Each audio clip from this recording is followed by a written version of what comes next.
Welcome to day 6 of the ACC Women's T20 Championship. It's the final group game between Qatar and the UAE. The news from the middle is the UAE have won the toss and they're going to bat first. Pretty soon we're going to run you through these playing 11s. But I should let you know, I'm your commentator for the day, Jay Dansagani. It's been a pleasure to be joined in the comm box by Malaysian left arm spinner Pavandeep Singh. Pavandeep, how's it going? Not too bad. Thank you for the warm welcome, Jay. Yes, absolutely, man. So good to finally meet you in person. We're going to run you through this playing 11. For the UAE, Chaya Mughal, Isha Oza, Induja, Nandakumar, Kavisha, Kumari Igorge, Khushi Sharma, Priyanjali Jain, Ritika Rajit, Sachin Singh, Tirtha Satish, Suraksha Kote, and Vaishnavi Mahesh. For Qatar, it's skipper Aisha, Shireen Nawab Bahadur, Rochelle Sherleen Coyne, Shruti Ben Rana, Hiral Agarwal, Rizfa Bano, Angeline Mayer, Trupti Kale, Alina Khan, Khadija Imtiaz, and Sachi Dadwal. So there you have it. We have around 2 minutes left until the first ball. We might even start a minute early.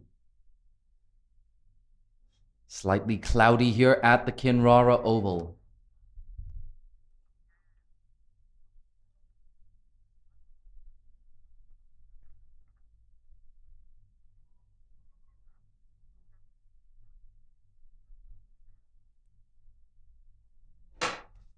And there we go. The umpire signals play. It looks like it's skipper Aisha to open things up against Isha Oza. She's at the striker's end. The other opener, Tirtha Satish, the left-hander at the non-striker's end.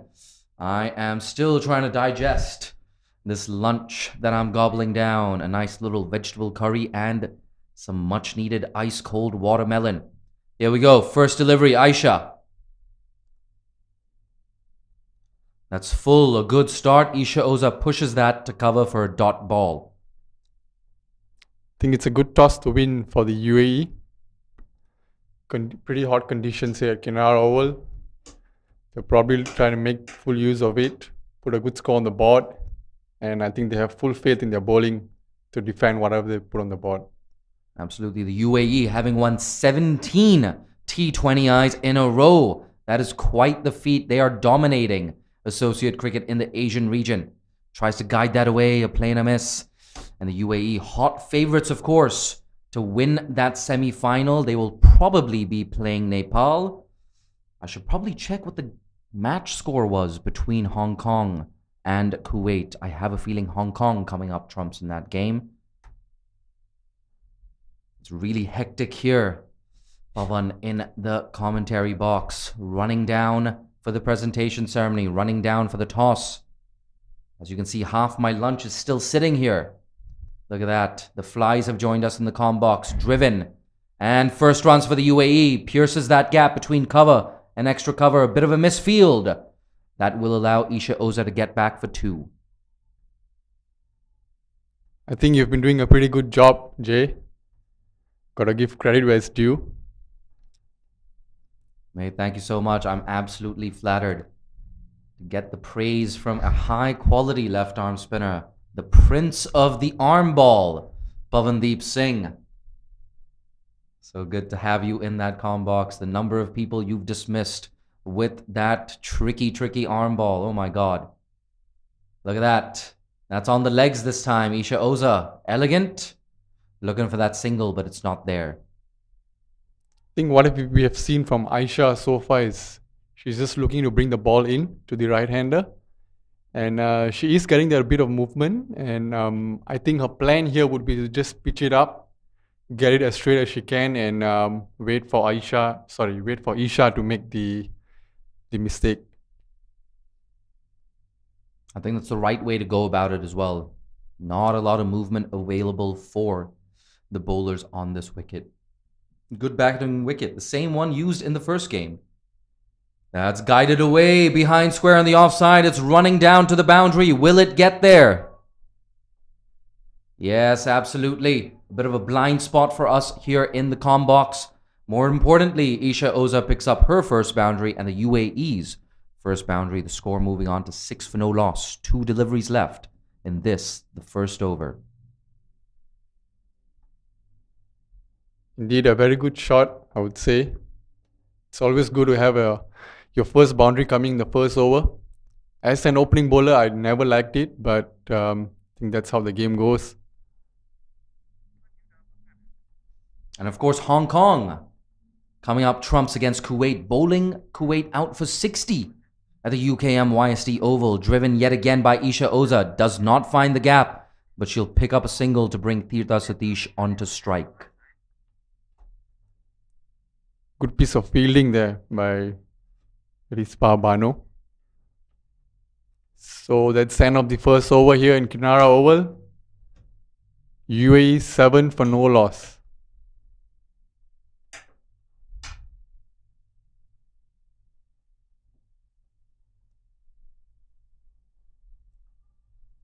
Absolutely a solid start here for the UAE. Not too bad from Aisha either. Never easy bowling to the likes of Isha Oza, Tirtha Satish. Every chance Kavisha Kumari Igodige walks in at number 3. What an imposing top 3 that is for the UAE. If you're just joining us, the news from the middle is the UAE won the toss and chose to bat. We've got a mid-on and mid-off up in the circle. It's a 5-4 offside field right now. Interestingly, not a single fielder on the boundary. Gotta love this aggression. What do you think of this, Pavan? I think it's very lovely to see an attacking field for a T20 game.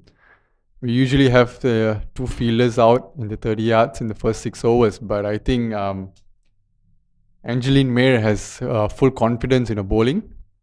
And yeah, it's lovely to see. Absolutely. Angeline Mayer has been cut away just in front of square on the offside. Work to do here for the fielder. Bit of a misfield by backward point, but that cover fielder does well. Cuts it down to 2. I think if she's going to have everyone in, then that's not the line to go to. She's got to look to attack the stumps, wait for the batsman to make a mistake, and I think give herself the best chance to pick up a wicket. Isha Oza is looking really solid at the moment, and I'm backing her to score some good runs today.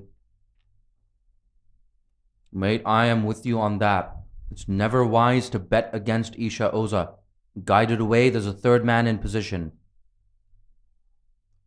So an interesting field set, like we said, from Qatar.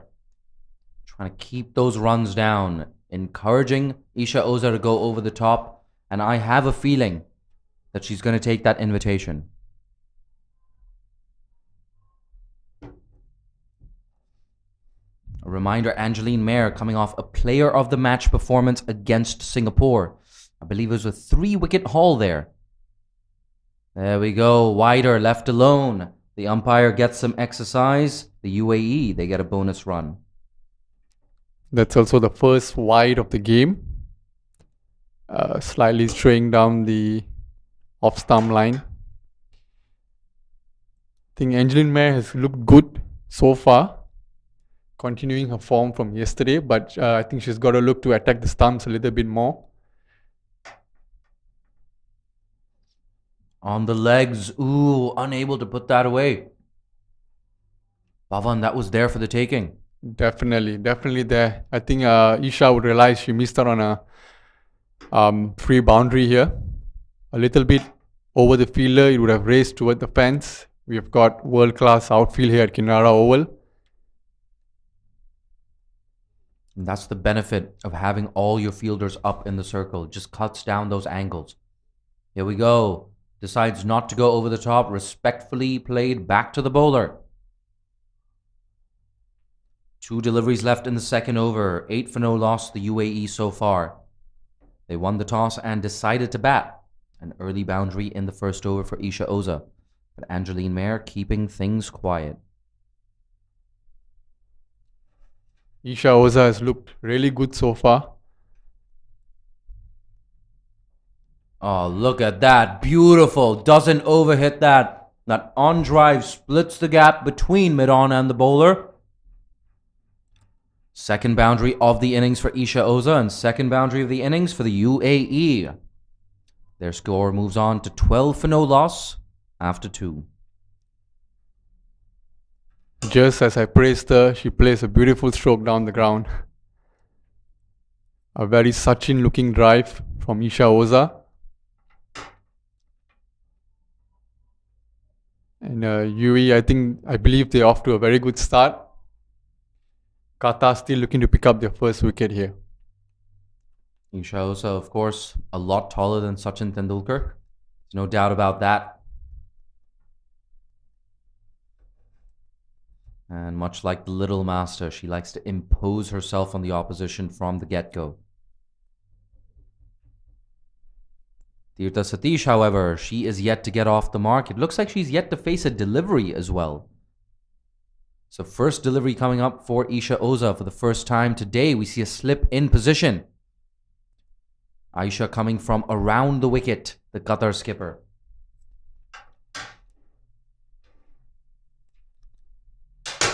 And again, we don't have any fielders outside the 30 yards. So a very interesting field set here by Qatar. I'm sure they've got a plan and they're trying to stick by it. Driven straight into the covers. No, a misfield. First runs on the board for Tirtha Satish. Sloppy fielding there from Hiral Agarwal. That should have been stopped. Not hit too hard, so no excuses there. But that's good news for UAE. That brings Isha Oza on strike now. And I'm sure she'll be looking to capitalize in the power play. Skipper Aisha, on the other hand, has other ideas. She's got that slip in place. Rizfa Bano in the slip cordon.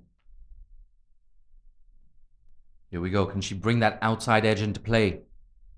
Bowls full, looking for that swing down the ground. It may have hit the stumps. And it ricochets off. It's going down to the boundary. Can Qatar cut it off? Yes, they can. Angeline Mayer with a very strong throw from the deep. So Qatar, they managed to cut off the boundary, but not before the batters scamper through for 2. In Qatar, have looked good so far in the field. With their bowling, fielding has been alright too. But I think with the field set that they have, in my opinion, they're giving themselves a very good chance to pick up a wicket. We don't normally see this in T20s. Oh, it's a full toss. It's too wide, and it's always going to be 4. Through that cover region, Isha Oza picks up another boundary. She moves on to 17. The score on to 19. We're halfway through the third over here at the Kinrara Oval. Isha Oza gets a third boundary of the day so far. And like we have said, she's been looking really good, especially today. Not a very good delivery there from the Qatar skipper.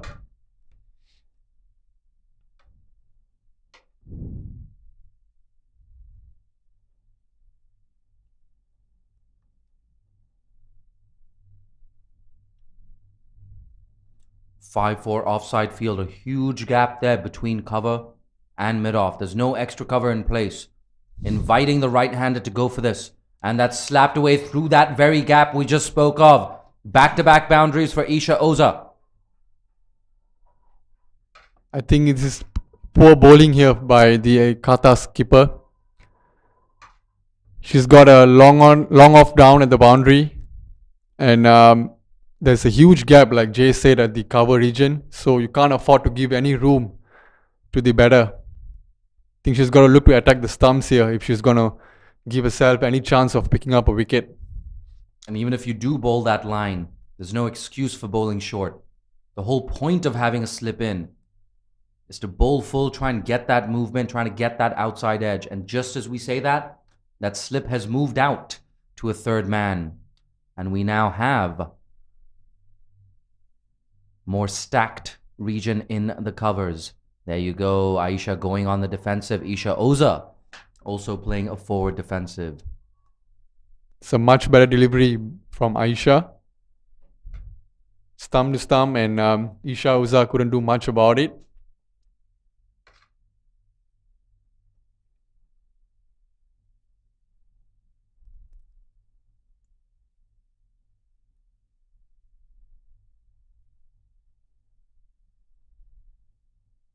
Oh, that one just coming in to the right-hander, tucking up Isha Oza.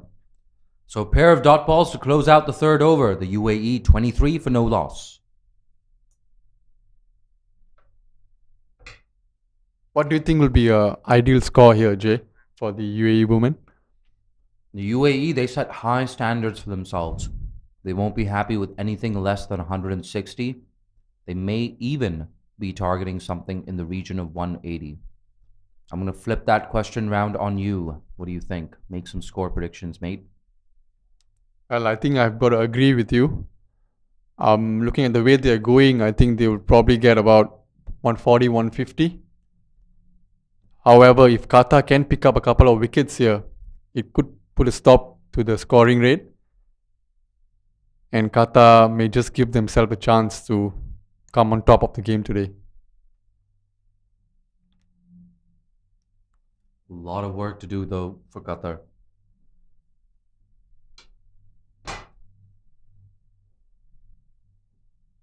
Angeline Mayer coming in for her second over. And she has a change in the field now. Long on drops back.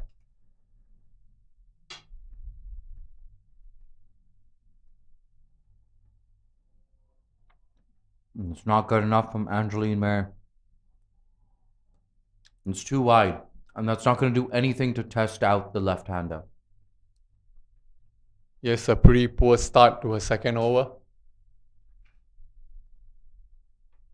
Like we have said before, I think both the bowlers have to look to attack the stumps. That's full down to long on. Skipper Aisha does the tidying up. Just a single.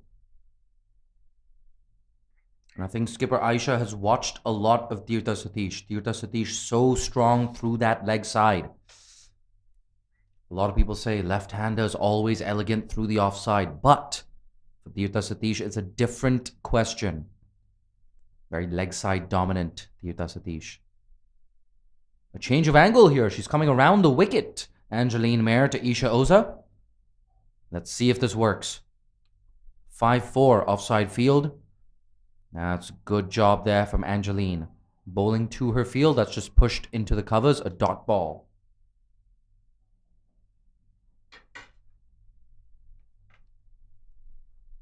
Do you think we could see some spin in the power play here, Jay? Mate, I think that's a fantastic idea. Just change things up a little bit. Especially with Skipper Aisha unable to find any movement, unable to draw that outside edge. This is really good here from Angeline Mayer. And as we talked about, this is the second game being played on this pitch today. We've already had 48 overs of play on this pitch. It looks pretty good to me, but you just never know.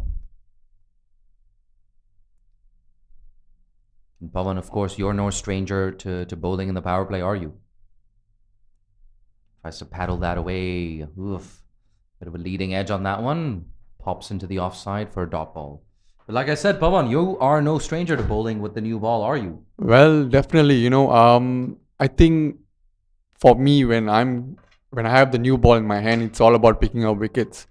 If we're going to stop the runs, it's all about the wickets in the power play. You get 1-2 quick wickets and you're right back into the game. Oh, look at that. Isha Oza picks that off her pads. A nice little paddle for 4 to fine leg. Very interesting shot there. I mean, she tried the same one in the previous delivery. Couldn't make any connection. But this time, it was right up the middle. Scooping that away to the fine leg boundary. Yes, absolutely. Isha Oza scoring all around the wicket so far in this innings. She's 25 off 20. That was her 5th boundary of the innings. UAE motoring along to 29 for no loss. 1 delivery still left in the 4th over. Angeline Mayer, of course, coming around the wicket. There's always that threat of bowling on the pads if you don't get your line right. She's done it again, and she's penalized a wide delivery down the leg side.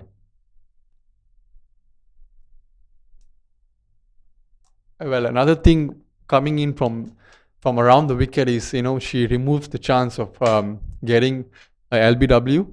So there's a very less chance the umpire is going to raise his finger, even if it hits the pads. And just as we say that, she's decided to change and come from over the wicket now.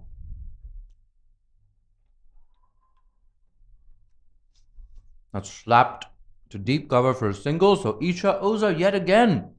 She's going to steal the strike. Tirtha Satish. Going to be a passenger from the other end. Lucky Tirtha Satish has a front seat to the Isha Oza So, the show. Look at me getting tongue-tied in the commentary box. Well, I don't think Tirtha will be complaining much about it. I mean, we are enjoying from up here watching Isha Oza bat, so Tirtha would definitely be enjoying herself too. And just as we speak, we have a change in the bowling. I think it's Sachi Dadwal coming in from the far end.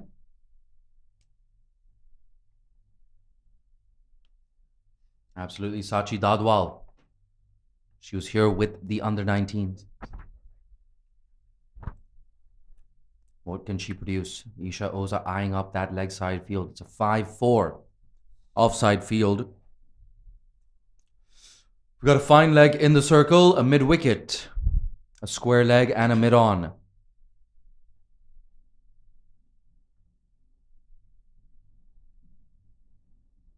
And once again, skipper Aisha so aggressive.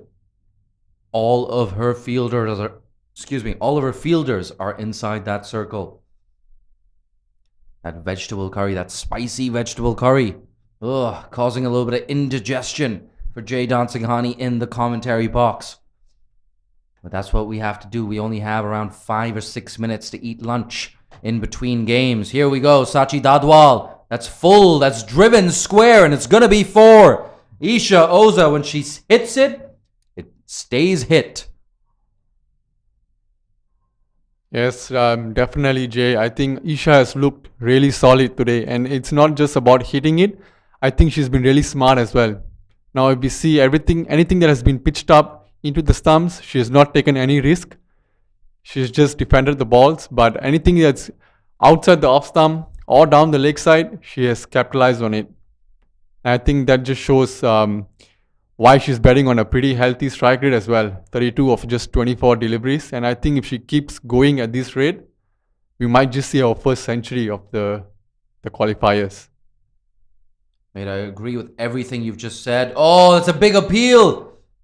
Has that been given? No, it hasn't. For a minute, I thought that was the commentator's curse, Pavandeep Singh. Isha Oza just playing around that one, and she's practicing that shot now. She's like, okay, I should have gone straighter. There's a gap there as well between the bowler and long on. I think Isha Oza is really lucky to survive that one. Looked pretty straight from up here.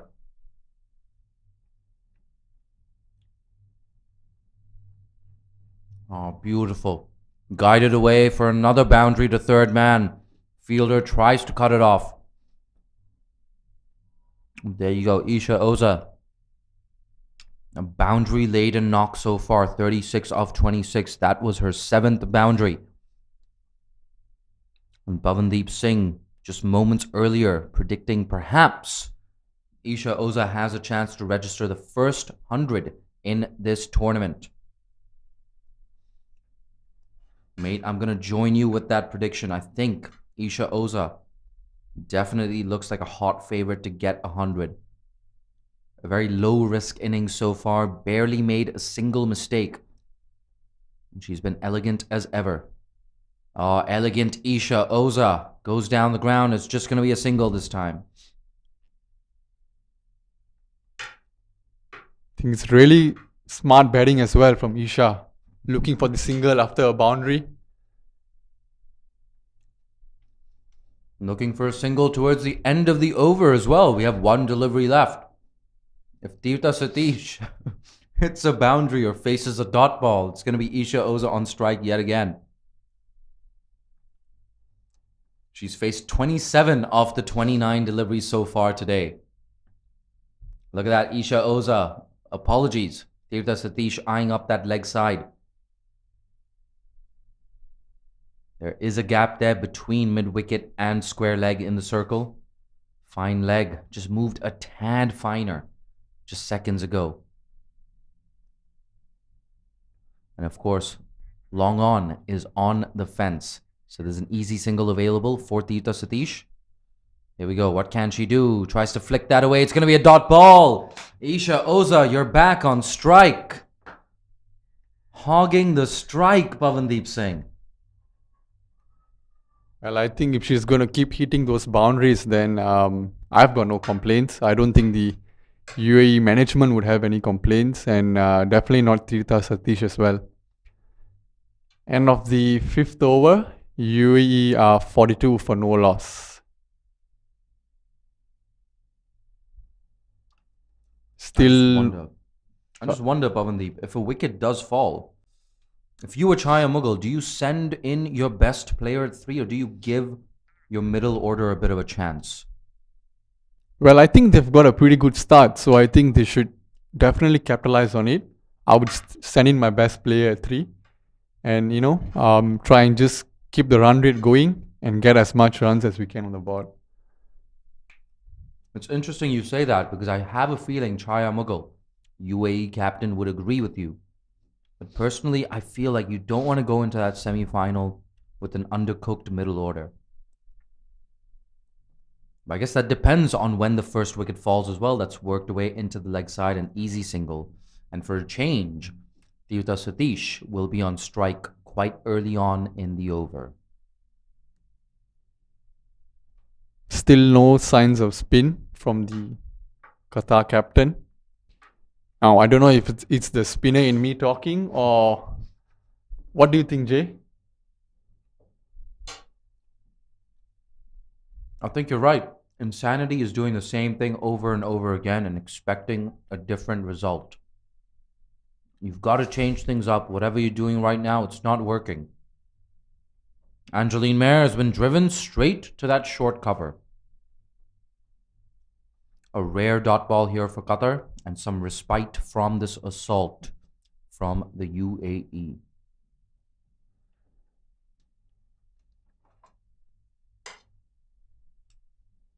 UAE looking really solid so far. I think Qatar desperately need a wicket here. Oh, look at that. Has that gone all the way? No. One bounce for over mid-wicket. First boundary for Isha Oza. She moves on to 6 off 5. The score, 47 for none. We're halfway through the 6th over. 3 deliveries left in the power play. Pavandeep, do you go for it? Well, I would definitely go for it. But unfortunately, I'm not much of a batsman. But that was a really good shot, I think. It was a full toss, but he still had to be put away. And I think Tirtha Satish doing just that. She's not faced much here, but she's looked good so far.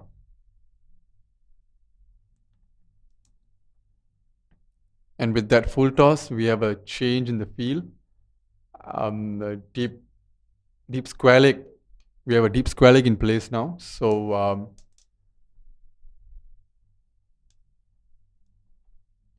there we go. On the legs, whipped away. Easy pickings there for Tirtha Satish. She's looking for 2. They're not going to take a risk, and wisely so. A strong throw comes in from the deep. If you bowl there to Tirtha Satish, she will put you away more often than not. The left-hander now settling into her innings. Isha Oza, the dominant partner, 38 of 28. 2 deliveries left in the power play. What can she muster?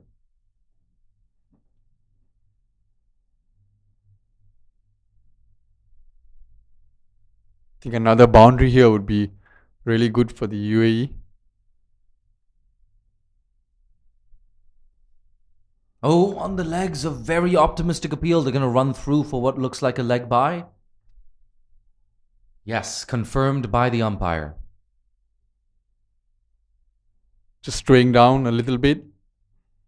And I think one thing that we have noticed so far, every time the Qatar bowlers have tried and attack the stumps, they have created some opportunities.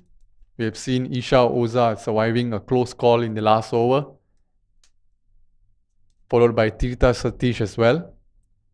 So I think the Qatar bowlers should definitely look to attack the stumps more here. On the legs, Tirtha Satish, severe in that area. That fielder in the deep though, fantastic throw yet again. They're chancing the arm. Oh no! A clean collection would have seen Tirtha Satish run out. But that's not to be. 50 up for the UAE, 51 for none after 6.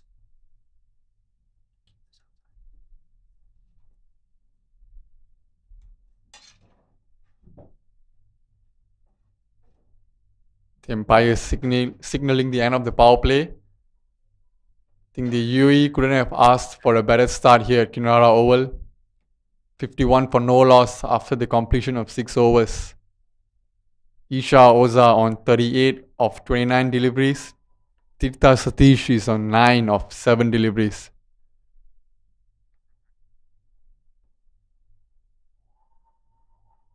Sachi Dadwal to continue her second over.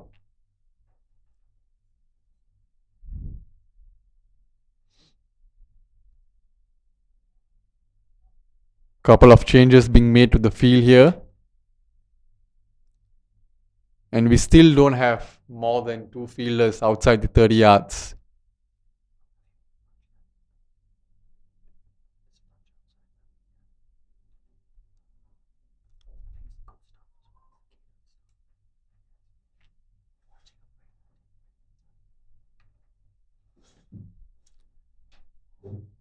Here we go, Sachi Dadwal bowling the first post-power play over. Oh, a bit of room, but that one keeping low on Isha Oza. She's 38 off 30 right now. It's been a very fluent knock. 7 boundaries in her 38. She's going to be looking for a lot more boundaries. The field has now spread out. Very different tactics here from Qatar. 3 fielders outside the circle. Those 3 fielders are long on, a deep cover. And I'm guessing a third man in my blind spot here in the commentary box.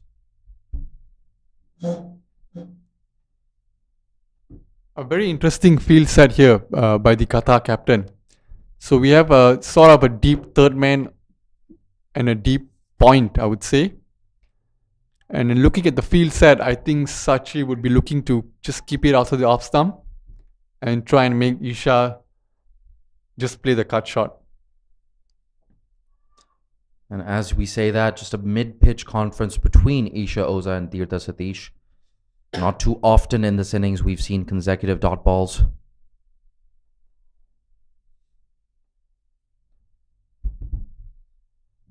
And Pavandeep Singh's lunch, very different to mine.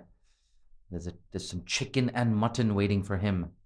For me, it was all about the veggies. I haven't had too many veggies or fruit in the last couple of days. Absolutely hogged the veggies in the canteen just now. Grabbed a lot of that cold, cooling, soothing watermelon. Pavandeep, he's gone for the flavor. Halfway through the 7th over. No runs off it so far. 3 consecutive dot balls. Isha Oza drives it through that cover region. Just a single there. I think it's been pretty smart bowling from Sachi in this over so far. She's been bowling to a field, a pretty much packed offside field with 2 fielders at the boundary, one at deep point, one at a deepish third man.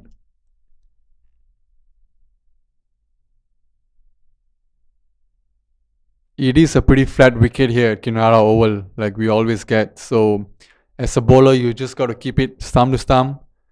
Try and vary your pace and wait for the batsman to make a mistake. I do actually see the color of that pitch just changing up a little bit. I wonder if the behavior of the pitch will change much like the color has. That's pushed to long on for a single. We have also had a lot of rain lately, so I don't think the groundsman would have had much time to work on the wicket. Still a very good batting wicket though, but like Jay said, we have had 40 overs played here so far, and I feel the wicket would start to keep a little low in the second innings here.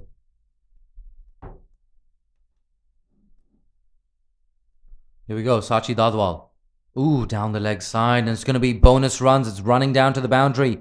There we go, 5 wides to the UAE's total. The total moves on to 57. That was very loose from Sachi Dadwal. And Sachi, she knows she's got to do better than that. You can't afford to give the UAE or any opposition 5 free bonus runs. Well, I don't think the UAE would be complaining much here, but not very good stuff from Sachi Dadwal. I think having bowled 4 excellent deliveries in the over so far. Now we have a change in the field. The deep point comes up. So there is a deep cover in place. A long on, and now deep mid wicket drops back.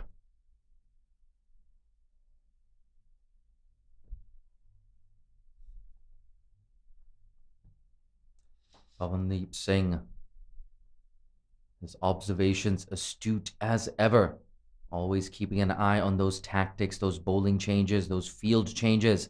Hasn't quite got that Isha Oza back to the bowler for a dot.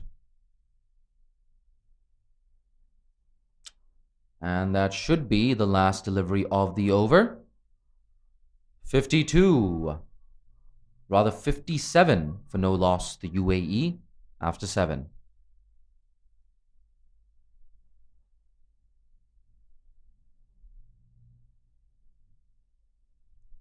Apologies, 58 as we see on our scoreboard. We're just going to update that score for you on the screen as soon as we get confirmation from the scorers. And we have a change in the bowling. It's Hiral Agarwal coming in to bowl from the near end. Are we finally going to see some spin?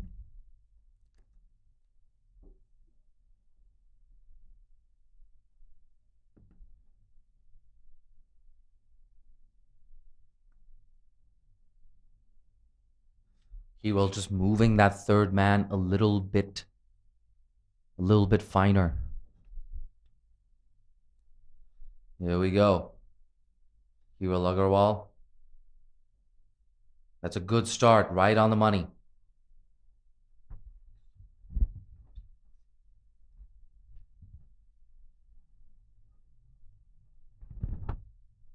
Number 19, Hiral Agarwal. I'll be honest, Pavandeep Singh, this is my first time covering a Qatar game. There we go. That has been hit down to long on, just a single.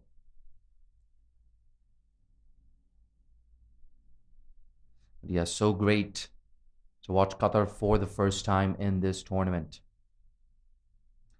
Qatar, of course, have played the majority of their games at the UKM YSD Oval. I've been stationed here at the Kinrara Oval, with the exception of that first day. I gotta say, I've got a lot of FOMO. I wish I could be 2 places at once. How cool would it be to clone another Jay Dansgani and send him to the UKM YSD Oval, a run-out chance? Not taken.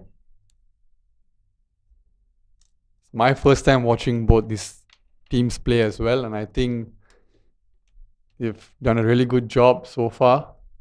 Irrespective of the results that we've seen so far, I think this tournament has shown some good level of cricket. Absolutely. We've spoken about it in previous broadcasts as well. The quality of some of the boundary fielding as well. Mariam Omar from Kuwait the other day, fantastic display of fielding. Hong Kong as well. Fantastic boundary riders. The likes of Shanzeen Shehzad, Ikra Sahar, Mariam Bibi. Mariam Bibi, of course, earlier this morning at the UKM YSD Cricket Oval, picking up 4 wickets in what I assume was a player of the match performance. Second time in a row that Mariam Bibi has dragged Hong Kong out of jail. Bhutan in that game against Hong Kong needed 34 off 36. Mariam Bibi with a fine death overs display. It sets up these semi-final clashes really, really nicely. Hong Kong with such a strong bowling attack. You got to say Hong Kong and the UAE. You just get the feeling, not just the 2 best teams in the competition, but also the best 2 bowling teams in the competition. Here we go. Hiral Agarwal trying to get that breakthrough. That's hit into the leg side. How far has that gone? Yeah, that's gone all the way for 6. Just like she did the other day. Isha Oza peppering that gap at a straightish deep mid-wicket. First 6 of the innings, the score moves on to 65 after 8 overs.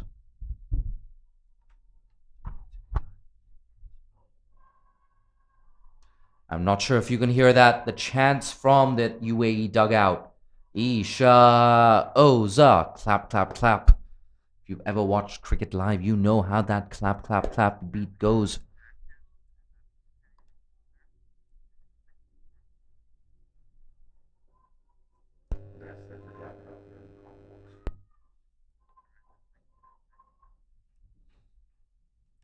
Isha Oza moves on to 46 of just 37 deliveries. She's looked really good today.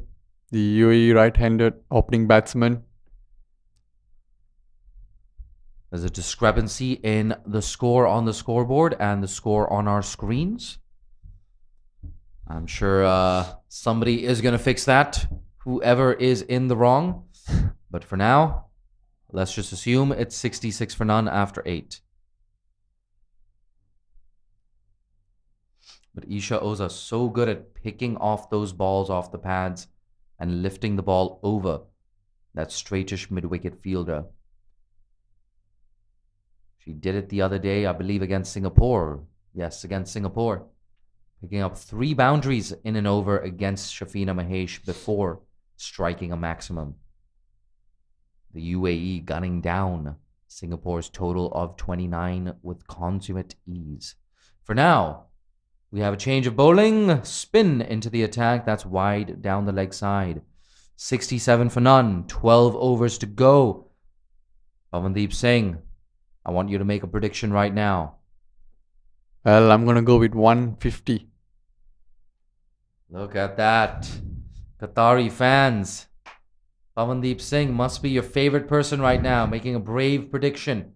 That is hit away to Aisha.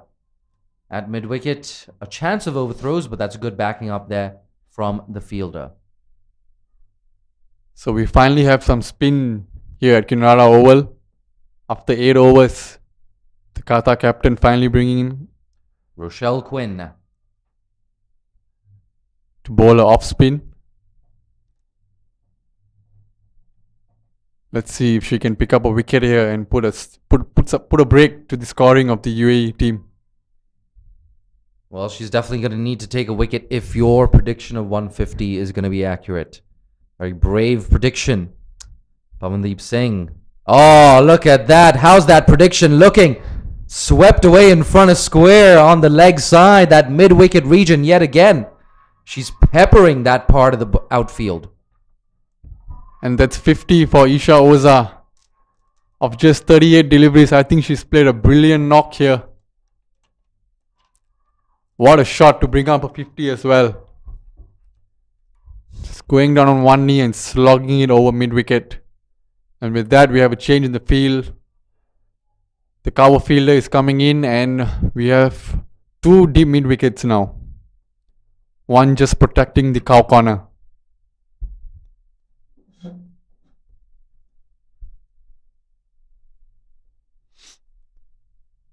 Here we go. Through the covers this time. There's work to do for deep extra cover. She gets around.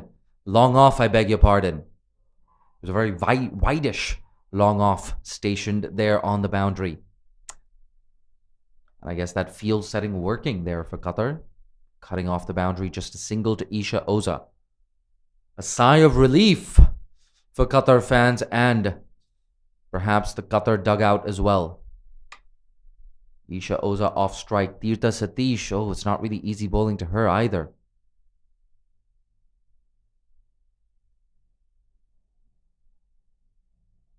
Tirtha Satish, the teenager. Oh, lofts that over the top. Has that found the gap? No. A good piece of work there by mid-off. Parries it away, however, and allows the batters to scamper through for 2. I think Jay spoke about the bowling and the fielding in this tournament, but I think I've been pretty impressed with the batting as well. Speaking about Malaysia, Winifred, especially in the first game and even today, I followed up with Mas Alisa. I think both of them did batting really well. Oh, that's a big appeal. I think that's pitched outside leg stump. Very hard to get an LBW appeal given with that angle. I think that is the only issue if you're coming from around. Makes it a little difficult.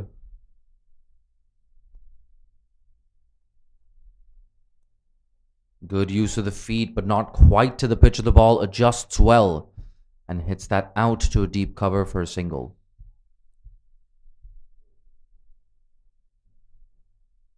Pretty expensive first over from Rochelle, giving away 10 runs.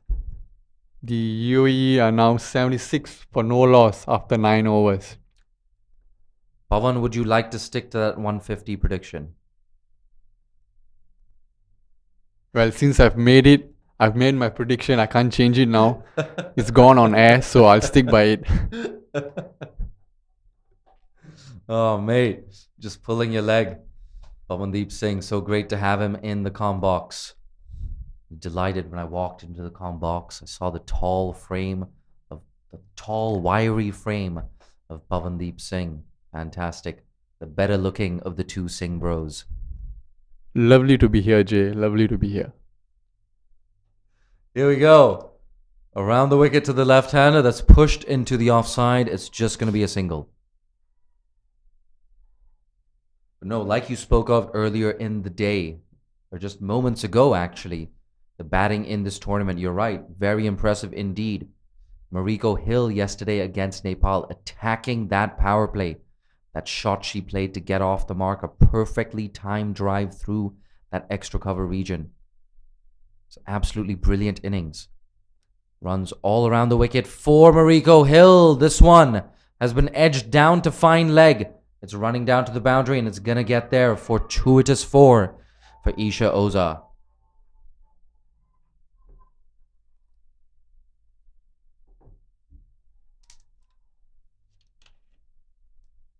The score now moving past 80. 81 for none. 4 deliveries still left in the 10th over. A lot to think about for skipper Aisha and for Qatar. And I think we have a no ball signal from the umpire. Yep, it looks like there were only 4 fielders inside the circle. In fact, that is allowed.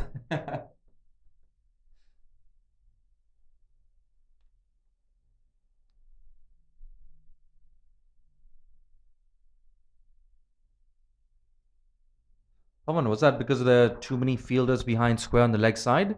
Could that be a reason why the no ball was called? I'm not really sure what happened.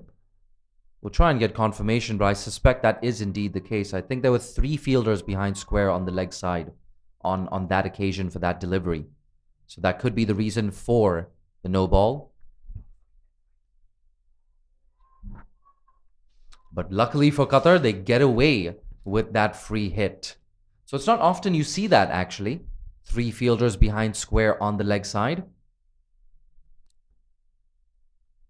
But then again, Qatar, it's all a process for teams like Qatar and teams like Oman. You can't expect them to just show up and start beating the likes of the UAE.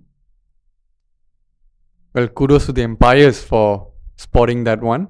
None of us actually picked it up from up here. It's exactly what the umpires are paid for, justifying their salary. Isha Oza justifying the decision to continue opening with her game after game after game. One of the best batters in the tournament that's guided away to the third man region for 2 useful runs. Isha Oza, of course, played for the Warriors at the Fairbreak Invitational. Wasn't always used in the top order. And of course, so effective with the ball as well. That tall off spinner. And high arm action, Isha Oza rarely ever gives runs away. But to restrict full member batters, that's no mean feat. Isha Oza goes through extra cover, is just going to be a single. Speaking of the Fairbreak tournament, Jay, how effective do you think that tournament was especially for all the associate players? I think it was an absolute game changer. Right in the aftermath of the tournament, you had someone like Mariko Hill picking up a contract with the Northern Diamonds, that English regional side down in England. There we go. That's on the legs. That's a big appeal. No, this won't be the first wicket for the UAE. Still no wickets have fallen, but like you said, Pawan, it's been an absolute game changer, the Fairbreak Invitational. The opportunity to play alongside full member players and be in a professional environment. I mean, as a Malaysian, you saw exactly what that did for Malaysian skipper Winnie Duraisingham's game and her confidence. Winnie Duraisingam, it's hard to imagine the Fairbreak Invitational without someone like Winnie Duraisingam. It was really good to see her, being announced as in the team of the tournament as well. And I think, yeah, I've got to agree with you. It was a game changer. And I hope they carry on with the upcoming editions as well. Absolutely. The next edition will be in Hong Kong in March next year. And of course, Winnie Duraisingam, part of a title-winning team, the Tornadoes. And the thing about the Tornadoes that was so encouraging, you had Chanida Sutiruang, Sita Rana Magar, and Winnie Duraisingam. They bowled around half of all of the Tornadoes overs throughout the tournaments. And that's the team that won the tournament. And a big reason for that was that bowling core comprised of bowlers from associate nations. So that already shows you exactly how much quality and how much talent we have in Asian associate cricket. And it's one of these things, right? You can only get equality, you can only get improvement through opportunity, right? And it's not just Fairbreak that's doing that, of course. This tournament, a great opportunity for so many of the teams here to learn from the likes of the UAE, to learn from the likes of Nepal and Hong Kong. And look at Kuwait, for example, restricting Hong Kong to 90 for 8 today. And they pushed Hong Kong as well at that ICC T20 World Cup Asia qualifier last year. So you can see with the game time, with investment, with the right intent to grow the women's game, this is exactly what can happen. You get better results. The more time you put in, the more money you put in, the better the results will be. It's just that simple. Well, but for now, we can't get too distracted. It's so much fun talking about the growth of women's cricket and the growth of associate cricket. Pavandeep Singh, I have a feeling I cut you off. What were you going to say? No, I just wanted to say that I totally agree with you. I think it's really good to see all these, more tournaments being organized, especially for women's cricket. And I think this is the only way the game will grow. But yeah, amazing that the Fairbreak tournament was indeed really amazing. Yes, absolutely. And outside of Fairbreak, of course, Winnie Duraisingam and Malaysia registering that win against Kenya at the Commonwealth Games qualifier. One of, if not the single biggest victory in Malaysian cricket history. It definitely was. And I think the women's team with that victory, I think they have, it has done great to their confidence as well. And now we've seen what we are seeing now, it's a totally different level of cricket that they are playing. So far in this tournament, the way they have played, I think they have really improved, and full credit goes to the team and the team management as well. And of course, we will be seeing Malaysia in that semi-final facing up against Hong Kong. So that won't be easy, but Pawan, I really think it's going to be a good contest. There we go, Isha Oza. Oh, one bounce to the fielder at deep mid-wicket. A little messy there on the boundary. They're going to get back for 2. The umpire just asking, is that a 4? No signal there from the fielder. He's asking again. Ah, yes. The fielder, good sportsmanship, indicating that was indeed a boundary. So Isha Oza gets another boundary off that dangerous slog sweep. She's played the shot really effortlessly today. She's raced off to 58 of just 44 deliveries now. Oh, she tries to go again. An under edge that's going to run down to that fine leg boundary, and it's going to get there. Heartbreak here for Qatar. The bowler deserved a wicket on that occasion. Look at that. Hands on her head, as you can see in your frame. It's very, very tough. You do all the right things. You bowl it fuller. You deceive Isha Oza. But it's more like protecting the cow corner area. It's like a game of whack-a-mole. Every time you plug one area of the field, it leaves that other area exposed. Isha Oza more than capable of going straight down the ground. We saw that earlier with a beautiful on-drive. What do you think, Pawan? Was that on-drive the shot of the game? Well, definitely shot of the day so far for me. Ooh, down the ground. Tirtha Satish doing the wise thing. Pick up the single. Give the strike to Isha Oza, the danger player as far as Qatar is concerned. Yet another over ticks by. We're going to update the graphic on your screen as soon as possible.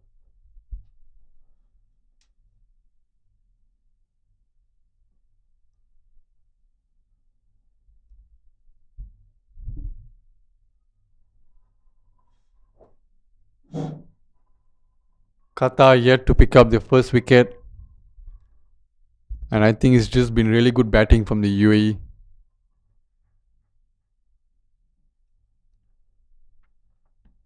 Absolutely. The UAE barely putting a foot wrong, with the exception, of course, of those lucky under edges for 4 past fine leg from Isha Oza. But we can forgive Isha Oza because she's been absolutely elegant and clinical throughout this innings. Every single batter is entitled to a little bit of luck. There you go, nudged into the offside. Aisha unable to cut that off. A single will bring Isha Oza back on strike. She's hogged the strike throughout the day.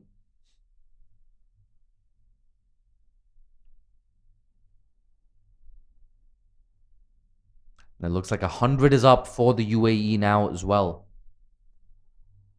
We're just running a little bit behind schedule when it comes to that graphic and that score on your screen. We'll do our best to update you in due course. A single for Isha Oza. Looks like Angeline Mayer there at long off. Makes no mistake. Pavandeep Singh, do you change things up? Do you bring someone like Angeline Mayer into the attack? Or if you're Aisha, do you bring yourself back on? Well, I think I would be looking at probably the pick of the bowlers for Qatar today for me has been Sachi Dadwal. She's bowled only giving away 10 runs in 2 overs so far. So I would probably go back to her. There we go, on the legs. That's picked away rather easily. Finds the gap to perfection. Tirtha Satish making the most of that full toss. That goes into the mid-wicket boundary for 4. Yes, an elegant looking shot there from Tirtha Satish. Hasn't got much strike today, but whenever she's got it, she's made full use of it. God, you have to say, Chaya Mughal's outfit looking so confident today. Throughout this tournament, in fact, they know they're coming into this tournament as pre-tournament favorites. They're eyeing that world record for consecutive T20I victories. I'm going to do my research in the innings break, find out exactly what that record is. There we go, on the legs yet again. And Angeline Mayer at long on makes no mistake. So now runs and boundaries coming from both ends. That's the scary thing for Qatar. Who's going to chip in with a breakthrough? Who can keep the runs down? And how do they rein back this UAE assault? Here we go. Down the ground. Has she found the gap? You better believe she has. Angeline Mayer unable to cut that off. She barely had a chance. Isha Oza collects yet another boundary.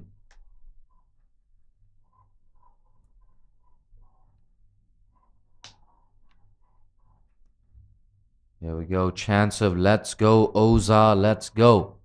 Let's go, Oza, let's go. Great encouragement from that UAE dugout. It's hard to know how to react and what to do if you are Qatar right now. Isha Oza so dominant. She hasn't given Qatar a single inch. That's into the leg side yet again. Has that gone for 6? Yes, it has. That same region. Isha Oza peppering that mid-wicket fence yet again. And what do you do if you're Qatar? How do you stop this bloodletting?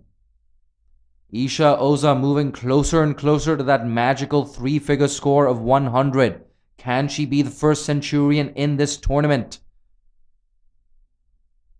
Thankfully for Qatar, it's the end of the over. Tirtha Satish will be on strike for the next over. But you know you're in trouble when you're praying for Tirtha Satish to get on strike. It means the batter at the other end must be ridiculously dangerous. Isha Oza, how do you stop her?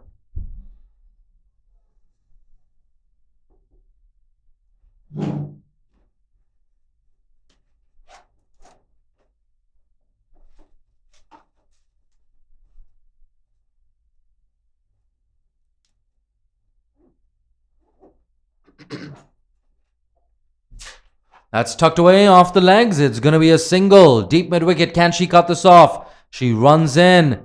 Oh, that's a strong throw. But Isha Oza ran that first one very hard. Was backing up as well. High quality stuff here from the UAE. Finding the boundary regularly. But also minimizing those dot balls. And you have to say a score in the region of 190, maybe even 200 is on here for the UAE. Oh, is that a run out at the non-strikers end? No. Isha Oza gets back just in time.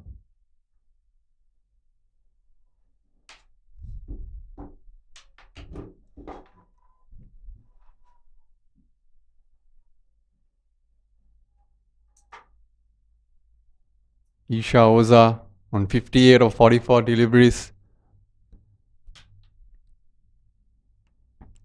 See it up in the air, and there's a chance for a wicket, and that's put down by Hiral Agarwal.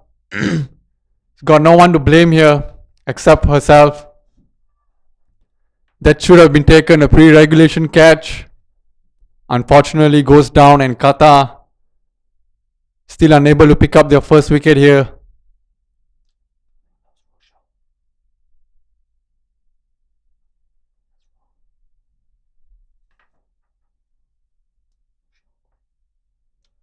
In fact, it was Rochelle Quinn on that occasion, the bowler herself, putting that down. So not an ideal result here from Qatar. The important thing for the UAE is both these batters are still at the crease. It's Isha Oza, the powerful right-hander on strike. Will she go over mid-wicket again? Yes, she does! How far has that gone? It's 1 bounce 4. Isha Oza, we've said it before, we'll say it again. So dangerous in that mid-wicket region. Now, you can't bowl there to Isha Oza. She's looked really good playing their leg side shots today. Easy pickings for Isha Oza there.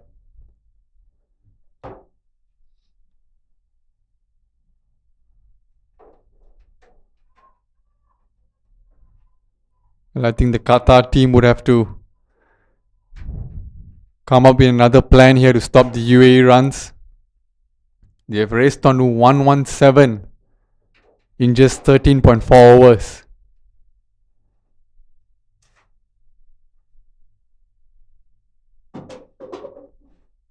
Isha Oza goes again, gets the underage, and this time hitting it to short fine leg just for a single.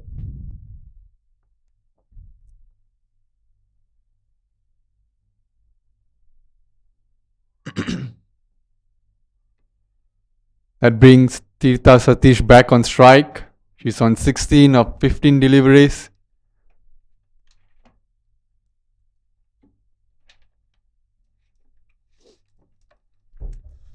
This is so dangerous for Qatar. The left-hander works it away into that mid-wicket region. A simple single for Tirtha Satish. There we go, the end of yet another over. We're going to try and get you that score update in a bit.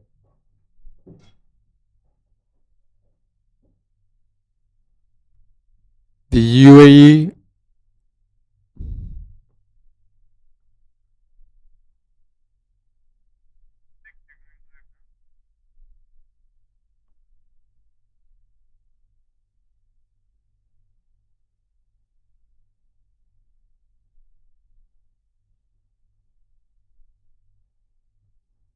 $125 for no loss.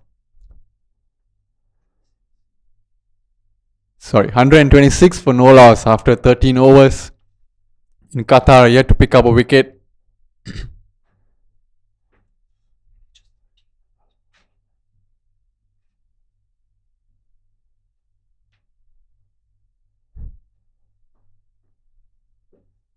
And we have a change in bowling now.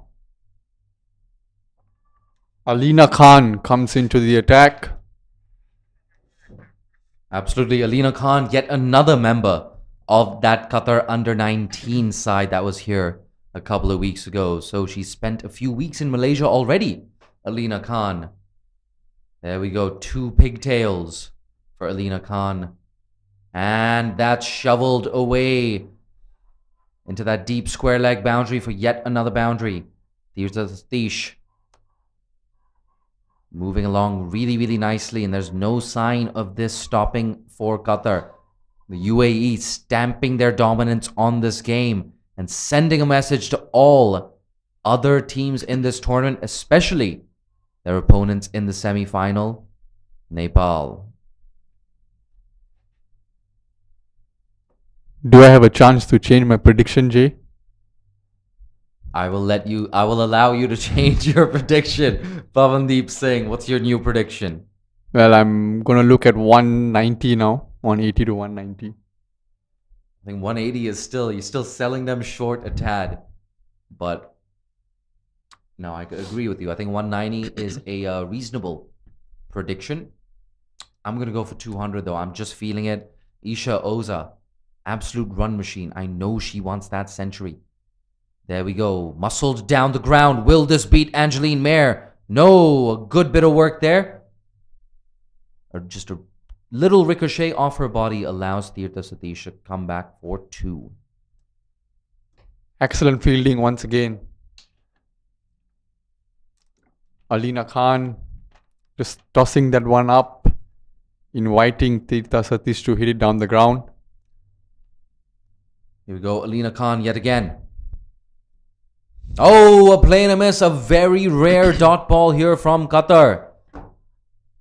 Dot balls are absolute gold dust, especially when you've got Isha Oza and Tirtha Satish batting out in the middle. Good piece of bowling there from Alina Khan. Not afraid to toss the ball up. Here we go. A little wrong-footed that action. That's uppish. And extra cover will cut it off. So just a single there for Tirtha Satish. I believe the umpire has signaled 1 delivery left in the over.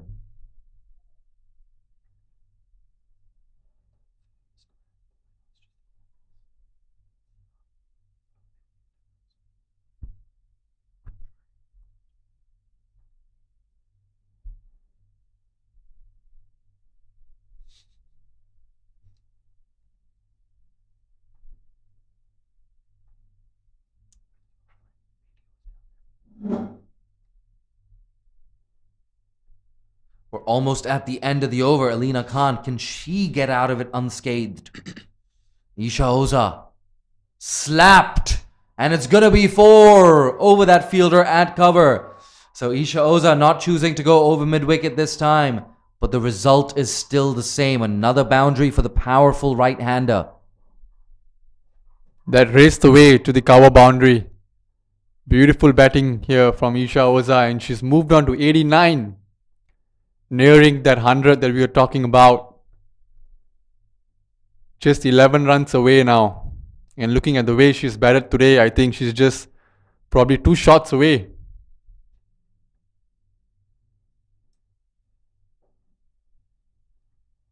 Alina Khan coming in to bowl her last ball of the over. Bang! She goes down the ground. Has she found the gap? You better believe it. That splits the gap between the bowler and long on. Isha Oza moves on to 93 of 55. 15 fours and 2 sixes in her knock so far. The UAE move on to 141 for none after 14. Expensive first over from Alina Khan, giving away 15 runs. Isha Oza now just 7 runs short of a century.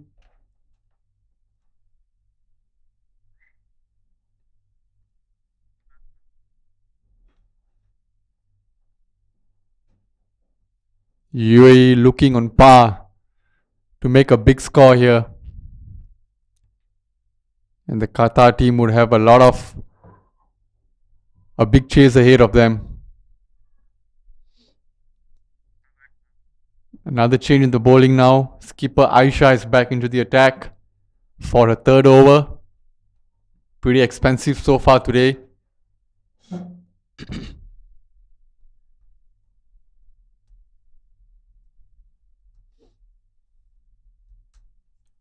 Absolutely, and I think this move had to be made earlier. I beg your pardon. Skipper Aisha.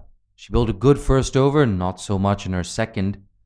And she's coming around the wicket to left-handed Tirtha Satish. That's down the leg side. There's always the threat of that happening with the around the wicket angle. Yep, a pretty poor start from Aisha.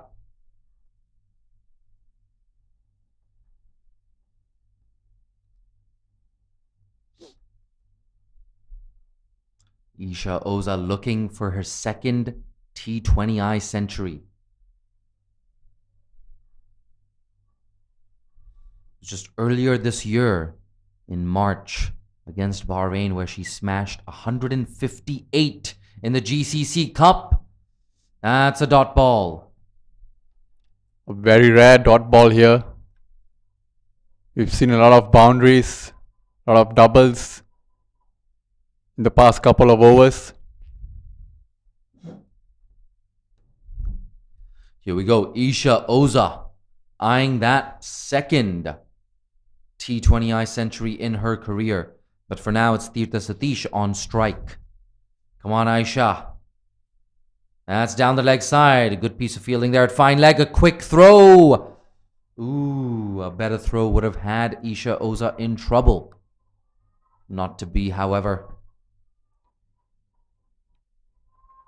A lot of time left in this innings for Isha Oza to get that century. She's hogged the lion's share of the strike, which is great news if you're a UAE fan or even a neutral fan. An absolute pleasure watching Isha Oza so far in this tournament and, of course, in this game. I think the last thing Isha would want today is to get out, being run out. Looking at the way she's played today, she definitely deserves that, her second century. And look at that deep square leg, deep mid wicket, long on, all on the fence. That's really the only logical move if you're Qatar skipper Aisha. Oh, that's watchfully played. She's looking for 2. Has not hit it well enough, but still a single. There's a good battle here between Aisha and the 2 UAE openers. The Qatari skipper will have to do something special to drag this back and stop the UAE from reaching that total of 190-200. Tirtha Satish has moved on to 37 of 32 deliveries. That's punched into the cover region. Just a single, bringing Isha Oza back on strike. She's one maximum away from that 100. Her first 100, of course, against Bahrain. 158 of 71 deliveries. She hit 22 fours and 6 sixes on that day. Oh my God. Al Amarat in Oman absolutely lit up the Gulf on that occasion. Goes down the ground. Goes big. Has she gotten all of it? Oh, a drop catch there at long on and parries it over for 4. That should have been the end of Isha Oza, but not to be. Another 4 brings her to 98. I believe there's still time left in this over.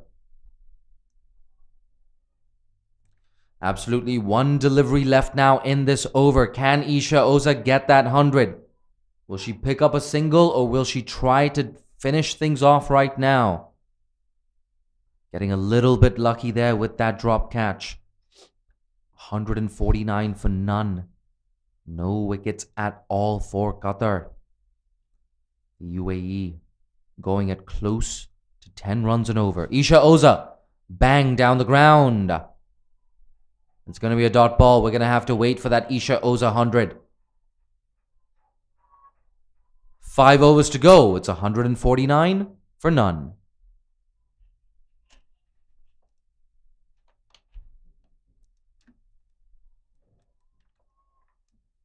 It's definitely looking like it's Isha Oza's day today. That should have been taken. But I guess if it's your day, it's your day. And if anyone deserves any luck today, it's Isha Oza. Started that innings so well. Was near flawless for her first 30 deliveries or so.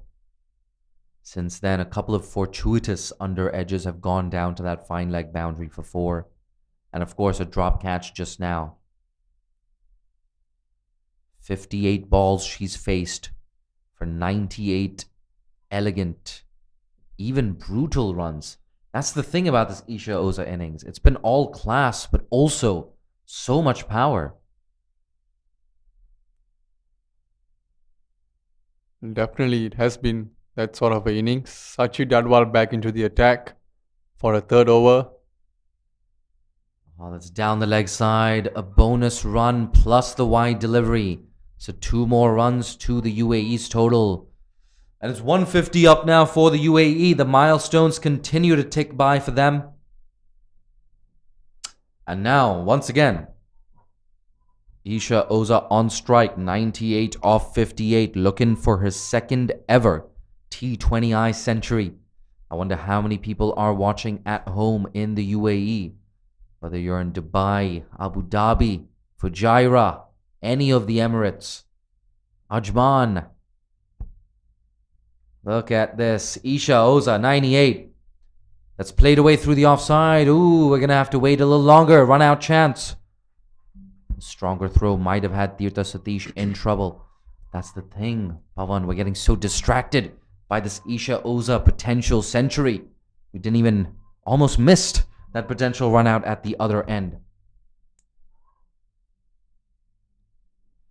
Here we go, Sachi Dadwal. Some very colorful orange shoes there she's wearing.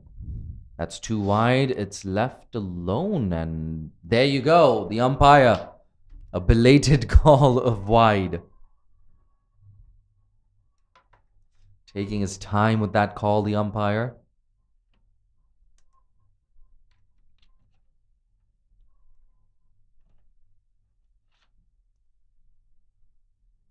Sachi Dadwal, of course, part of that Qatar under-19 team that was here for the ICC T20 World Cup under-19 qualifiers. Smack down the ground. Isha Oza gets her 100.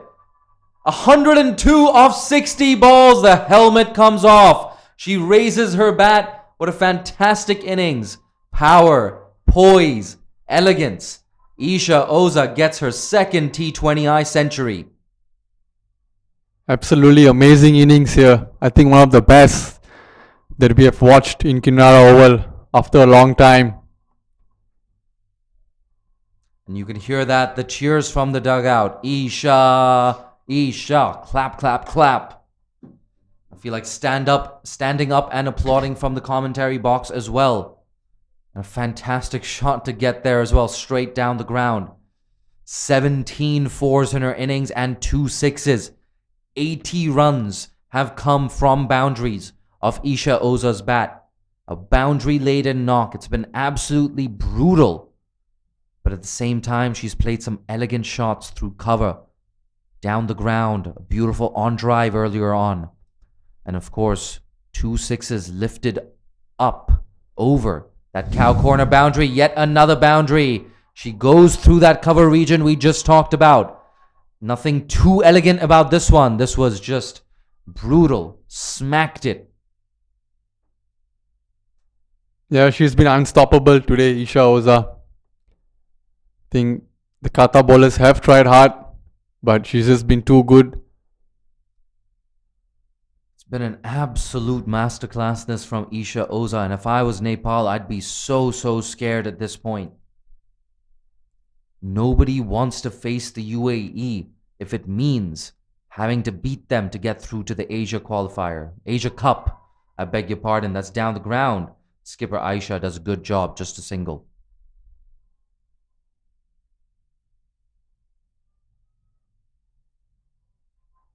There you have it, the semi-finalists all but confirmed. The UAE versus Nepal, Hong Kong versus Malaysia. Pavandeep saying, I'm going to put you on that spot. Malaysia versus Hong Kong. Who are you backing?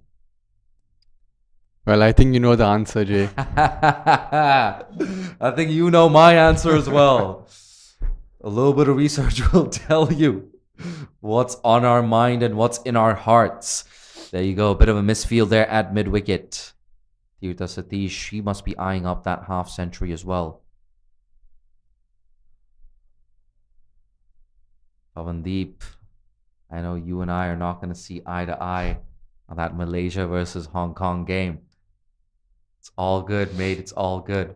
May the best team win. But I honestly feel like it's going to be a very good encounter. Malaysia's top 4. 3 of their top 4, Masa Lisa, Winnie, Elsa Hunter, I feel like their careers are just on the right trajectory. As batters, they are at their peak, and I think they're only going to get better.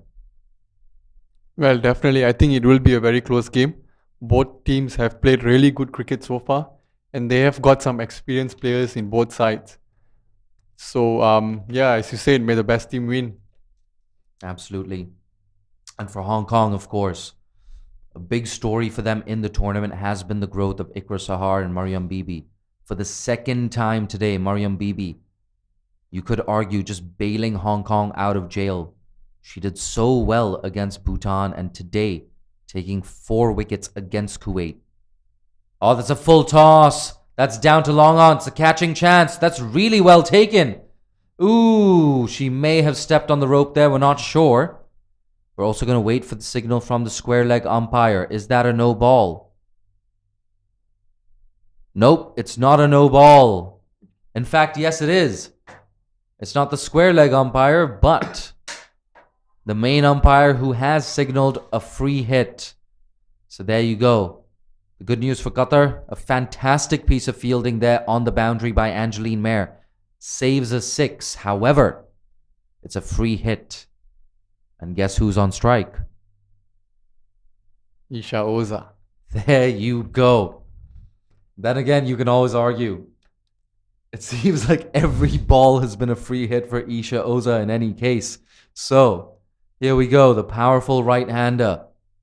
She's on 107 off 62. Looking for her 3rd 6. Bang! She goes down the ground. Has she got it? Yes, she has. Straight down the ground and all the way for 6, like Tony Greig would say. I can't do it as well as Tony Greig.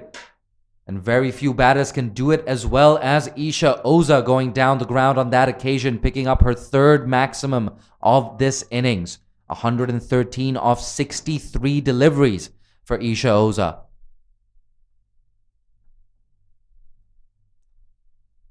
Sets herself once again. That's into the leg side. Mid-wicket will cut that off.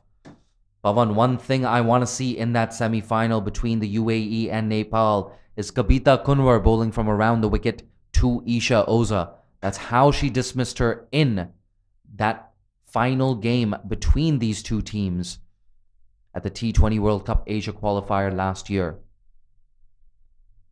Well, I think it will be another interesting contest as well between the UAE and Nepal. Here we go. Aisha, she's been driven. Quick single. Will they get in? You better believe it. Tirtha Satish, another useful single. She knows I don't have to do anything fancy. Just give the strike back to Isha Oza, my opening partner. She's killing it right now.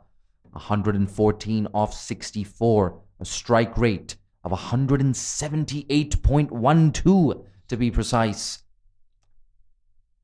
Here we go. Long on, very wide yet again.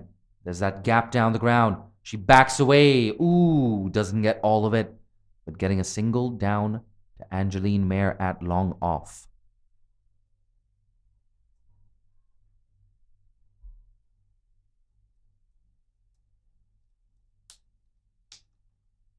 I think we saw a shift in the gears when Isha Oza was batting after she crossed that 50 mark. And like you said, she was batting like every ball was a free hit. Some of the shots that she's played today, absolutely blasting them.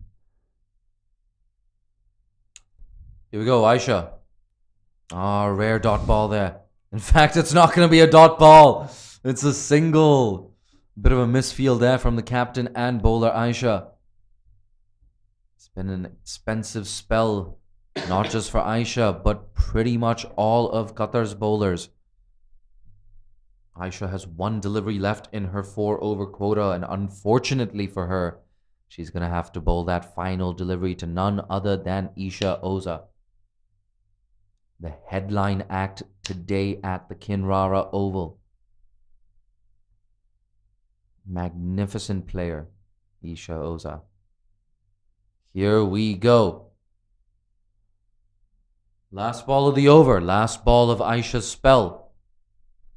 Oh, a play and a miss. They're going to scamper through for a bye. Great stuff there from Tirtha Satish. Alert to the possibility of that single.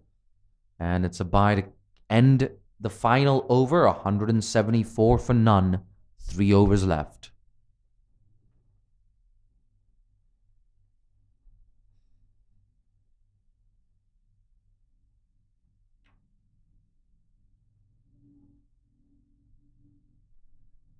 The Qatar skipper completes a spell of 4 overs, giving away 38 runs.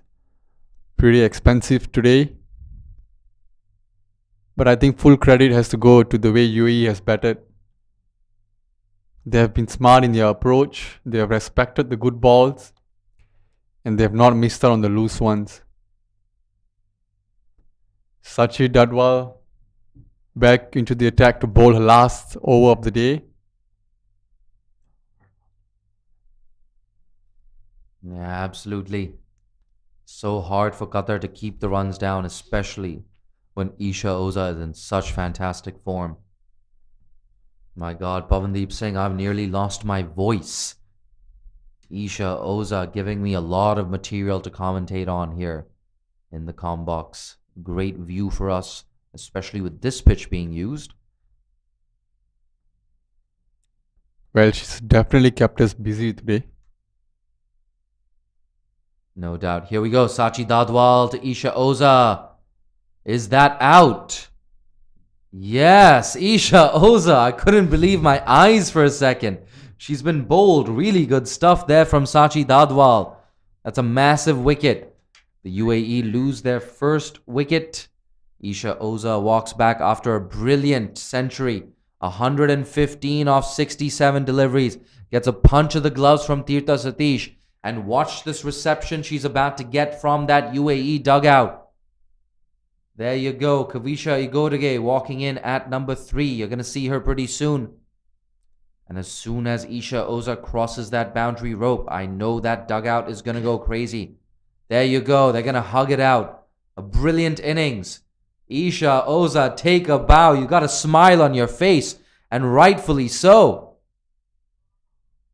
Yeah. Look at that. You can be proud of your day in the middle. Proud of your day at the office. They're taking pictures. They're going to put that on Insta. Look at that. They're giving her a standing ovation. I beg your pardon. The entire dugout on their feet. The entire dugout giving hugs and kisses to Isha Oza. Honestly, a high quality knock. One of the best knocks we've seen in this tournament. Quite possibly the single best knock we've seen in this tournament so far. Merciless, powerful, elegant. Isha Oza, second T20I century for her. Having said that, we still have 17 deliveries left in this innings as Kavisha Kumari Ighodege on strike. Sachi Dadwal running in to bowl to her. Guided away to backward point. Quick single. And for those of you fond of milestones, Tirtha Satish, 7 runs away from her half-century. Pavandeep Singh, talk us through Tirtha Satish's innings so far today. Well, I think she's played more of the spotting role so far. And she's done pretty well. You know, she's slowly raced the way to 43 of 38 deliveries. Started off pretty slow. But of course, she didn't get much of strike early on.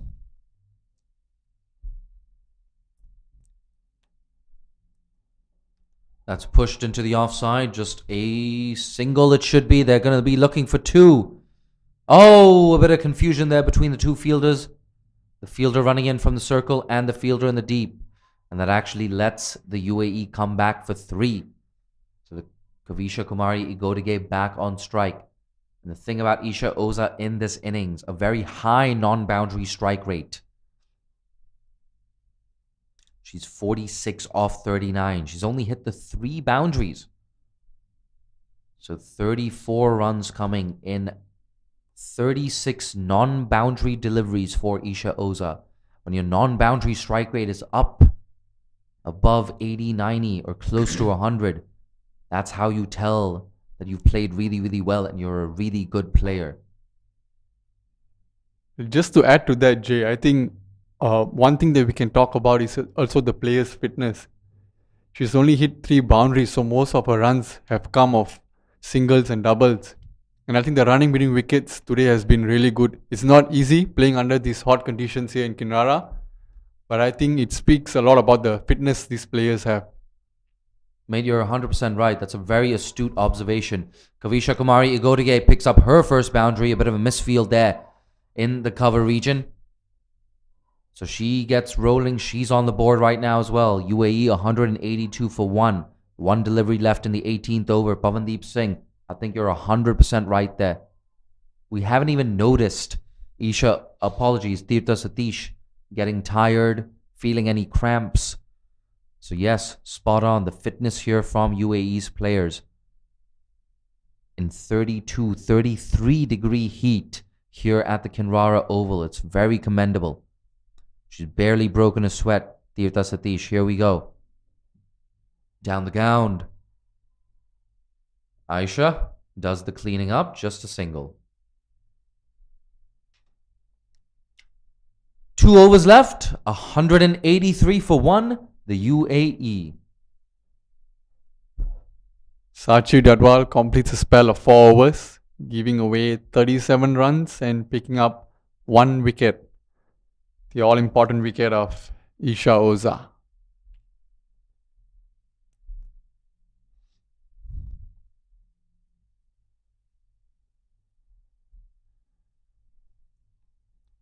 What a massive wicket that was as well. Isha Oza might have easily saved 10 to 15, if not more runs to that final total.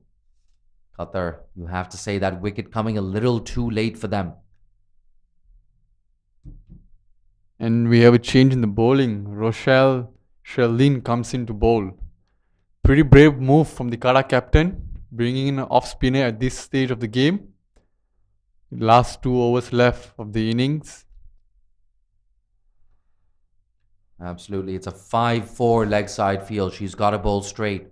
She does not bowl straight and she's punished through the offside. Kavisha Kumari Igodige too good to miss out on that. It's a beautiful shot. It was wide but still had to be put away. And the chance from the dugout. Kavi. That dugout has had a lot to celebrate, a lot to shout about in this innings. Kavisha Kumari Igodige surveys that leg side field. And we talked about this, Rochelle. She cannot bowl too wide. She misfielded that ball, which went for a boundary in that last over as well. Ooh, a rare dot ball. Skipper Aisha at mid-wicket thanks her stars. Just that one boundary off the over so far of the first delivery. A dot ball to back it up from Rochelle. Oh, an attempted sweep, a big appeal. No. The umpire, he's completely unmoved.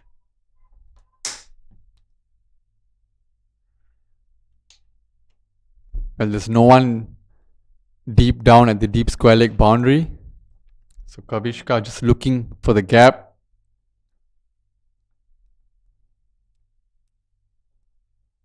Goes over the offside this time, splits that gap between extra cover and long off. Second boundary of the over for Kavisha Igodige.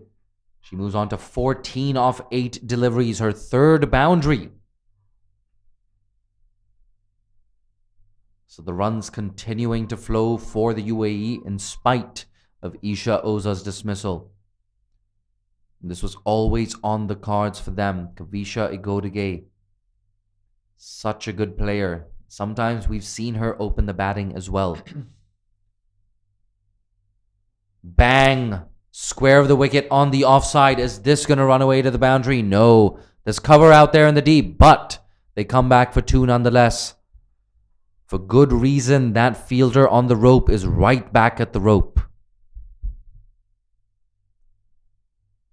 Qatar, it's only understandable for them to want to cut down those boundaries.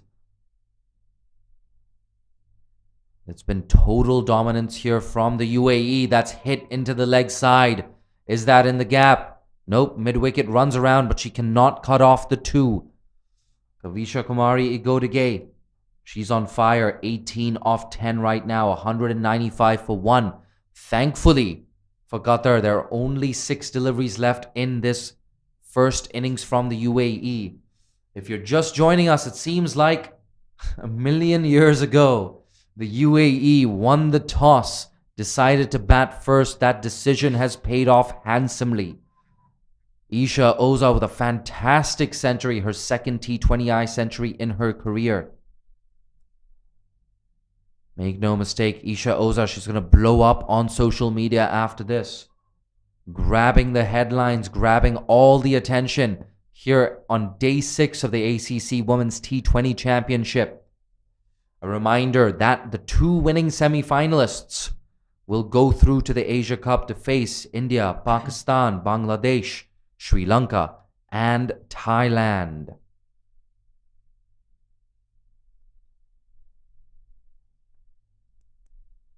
Hiral Agarwal to bowl the last over of for the Qatar team.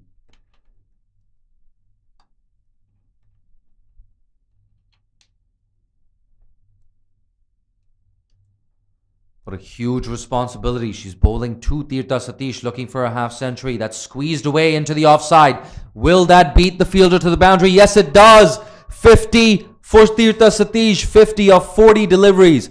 A great supporting hand to Isha Oza. And she deserves that 50. She's run hard. She's taken the singles. It's been an unselfish and very, very mature knock, this from the UAE under-19 captain and the UAE left-handed opener Tirtha Satish, continuing to shine in that UAE jersey. 199 for 1 right now. 5 deliveries left now. in this innings.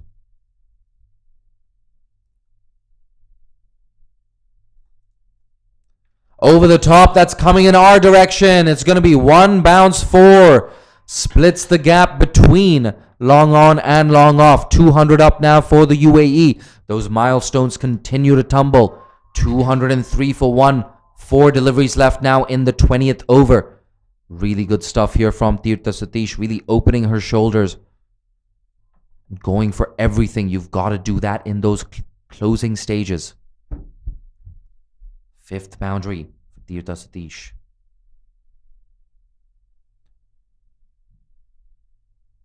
Goes through the offside. Has she found the gap? No. Skipper Aisha, good work there at extra cover. I do apologize. That's actually a wideish mid-off. It's been interesting, Pavan. What do you make of this field setting where we've seen a wideish long off and wideish mid-off throughout the innings? Well, I think it's been pretty effective actually for Qatar, because if we see, most of the shots have been a bit wider. Here we go. 3 deliveries left. Down the ground goes Kavisha Kumari Agodige. 1 bounces, 2 bounce, and it trickles over the rope. So yet another boundary for Kavisha Agodige. 4th boundary in a knock of 22 off 11. She's striking at 200. And now that score moving on to an even more imposing 208 for 1. Aisha, she drops back on the rope at long on. Kavisha Agodige. Oh, she goes over mid-wicket. And she's going to get another boundary. I believe that's the 3rd or 4th successive boundary for Kavisha Agodige. The score moves on to 212 for 1. Kavisha, her score moves on to 26. 5 boundaries in her knock so far. This is so dangerous. We just assumed at the fall of Isha Oza's wicket it would make a 10, 15, maybe even 20 run difference to the final total. But you could argue that Isha Oza's dismissal has made absolutely no difference to Qatar. Last ball coming up. Look at her. Kavisha Agodige eyeing those gaps in the leg side. 5-4 offside field. Mid-off. She's up in the circle. Long on. Back on the boundary. Full toss. Easy pickings. Will that be 4? No. Deep mid-wicket comes around. She throws that ball in. It's going to be 2 runs to close out the innings. And congratulations, UAE, for posting 214 for 1 at the end of 20 overs. An innings highlighted by a fantastic century by Isha Oza, her 2nd ever T20I century. So impressive here from the UAE. But my hearts go out to Qatar. Only managed to take 1 wicket. And that's it. There you have it, that batting card. 115 off 67 for Isha Oza. Kavisha Agodige. 28 off 13 at the end. 55 off 42 for Tirtha Satish. That final score, 214 for 1 after 20 long overs. As you can see there, 16 extras conceded as well by Qatar. Not too shabby with ball in hand, and pretty soon we're going to bring you that bowling summary as well. Sachi Dadwal 1 for 37 in her 4 overs. Of course, Alina Khan just a single over. Angeline Mayer, very surprised she did not bowl out. Aisha, none for 38 in her 4 overs. Not much to speak of there from Qatar's bowlers. Everybody who approached that bowling crease went for runs without exception. So when we return from the innings break, Qatar will need a highly improbable 215 to beat the UAE. In all likelihood, it's going to be a massive victory for the UAE. Don't go too far. Join us in around 8 or 9 minutes for the 2nd innings with Qatar batting. I'm one of your 2 commentators for the day, Jay Dansinghani. You can follow me on Twitter at Jay Dansinghani. Be sure to follow the MCA, the ACC, CricTracker as well. Follow them on their social media channels. It's been a pleasure being joined by Pavandeep Singh, Malaysian left arm spinner. Pavandeep, if people want to find you on social media, how do they do that? You can find me on Twitter, Instagram. My handle is Pavan_97. Fantastic. That brings this part of the innings, the first innings, to a close. Come back and join us in 8 minutes for the chase.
Welcome to day 6 of the ACC Women's T20 Championship. It's the UAE versus Qatar.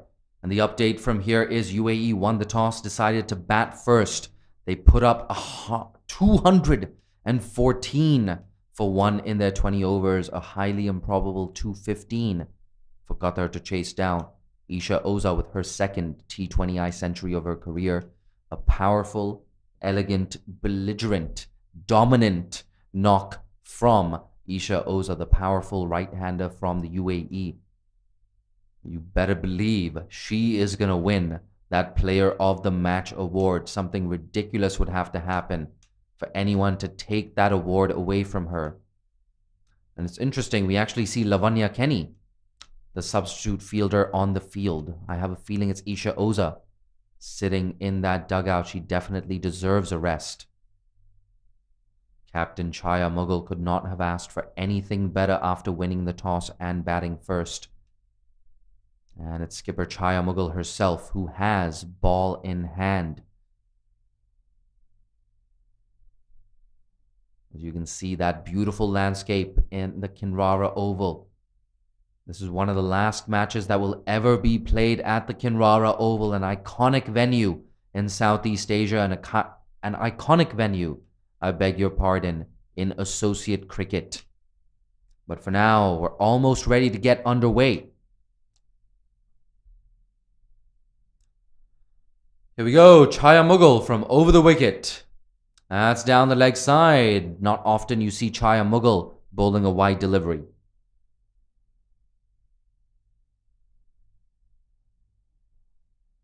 Shaheen Nawab Khan Bahadur, or Bahadur, I beg your pardon, on strike. That one just drifting down the leg side. We've got a slip in place. There we go. Oh, that's a big appeal, perhaps pitching outside leg stump. The umpire's unmoved, and rightfully so. That's a lot better from Chaya Mughal, on the money. Like I said, very rare for Chaya Mughal to drift down the leg side. One of the more accurate bowlers in this tournament.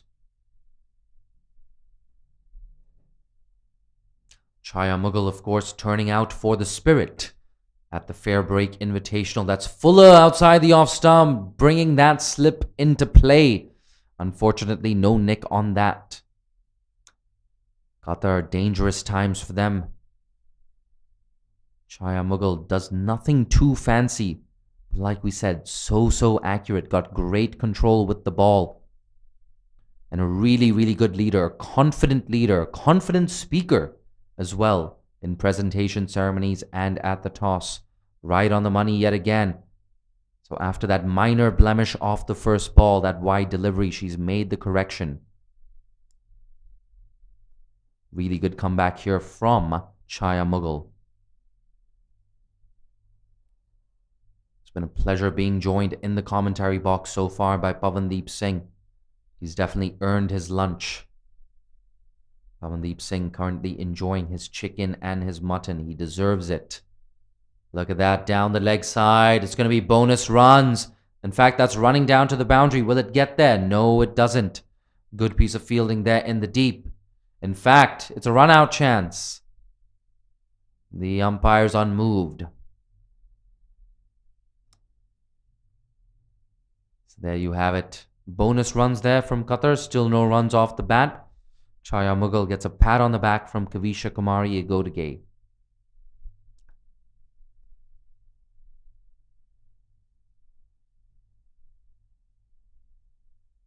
Shaheen Nawab Khan Bahadur.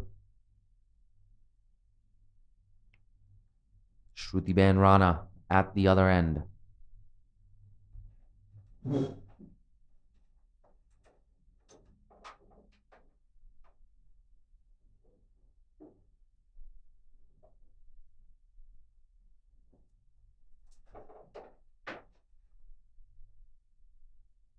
Oh, that's a big appeal yet again.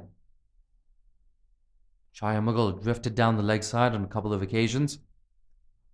Her other 4 deliveries have been right on the money. Just troubling that left-hander. Challenging both her outside edge and the inner half of her bat. Tall, imposing target of 215 for Qatar. There you go, nudged into the leg side. They're not going to take the single. Lavanya Kenny, the substitute fielder there at mid-on. Lavanya Kenny, of course, so impressive in that ICC Under-19 Women's World Cup Asia qualifier. She's been in Malaysia already for a couple of weeks. That tournament, of course, ending close to a week and a half ago. That's driven, minimal movement of the feet. Kwisha Igodege at that short cover position, cuts it off. And end of the over, 4 runs off it. 4 for no loss, Qatar after 1.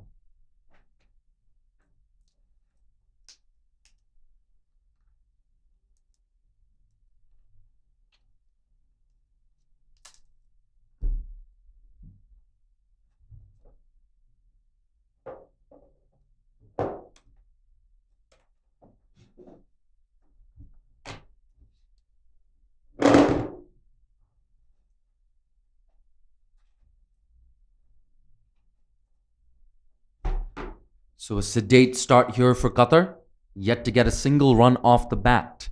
4 runs coming in wides, however, in the first over from Chaya Mughal. Not often you'll hear anyone say that. Khushi Sharma to open things up from the other end.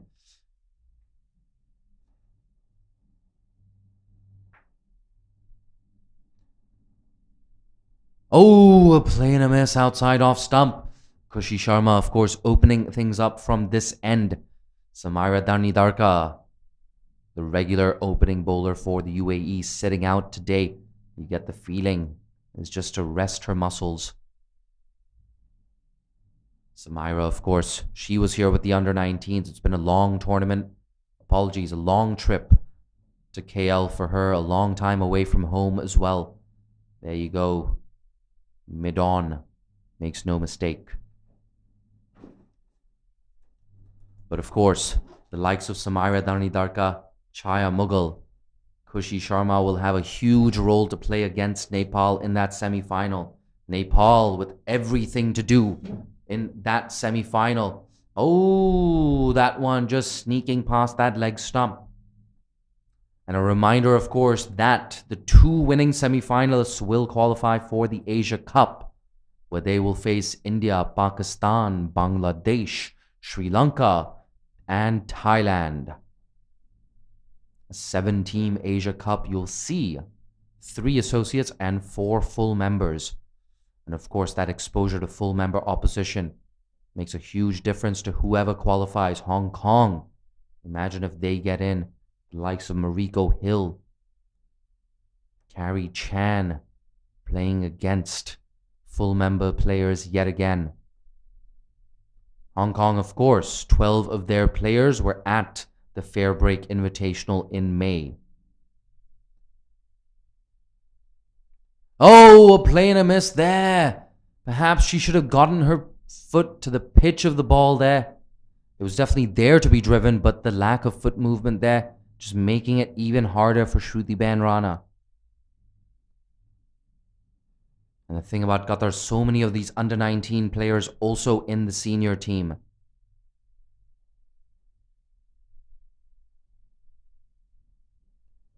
Looking for that swing yet again. A thickish inside edge goes to Kavisha Kumari Igodege at the mid-wicket region. And Khushi Sharma delivers a maiden to kick things off in her spell. The score remains 4 for no loss after 2 overs.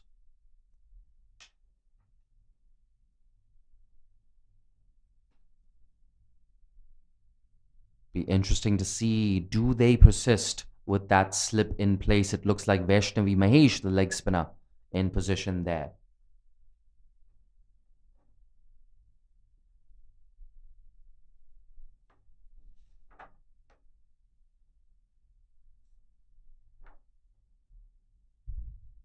Vaishnavi Mahesh, the leg spinner, with a beautiful action. I sure hope we get to see her in action. There you go, no movement of the feet. That's squeezed away to the right of backward point.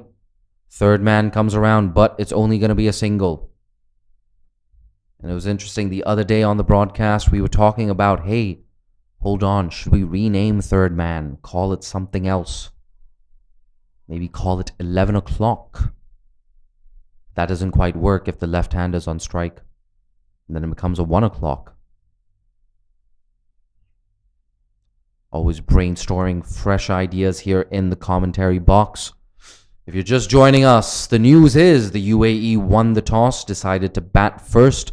A really good decision from Chaya Mughal. 214 for 1. That's what they were able to muster. An imposing 214 for 1. Isha Oza with her second career T20I century. Oh, another play and a miss. Hands on the head from Chaya Mughal. You get the feeling, of course, that the result is just a foregone conclusion here at the Kinrara Oval. It's the final group game from the Kinrara Oval. The semi-finalists, I beg your pardon, all but confirmed. The UAE will be facing off against Nepal. Malaysia will be facing off against Hong Kong. Look at that, a beautiful shot that's on the legs. It's been whipped away. Work to do here for the fielder. Will she get around? Yes, a good sliding stop. But it looks like the batters have come back for 2.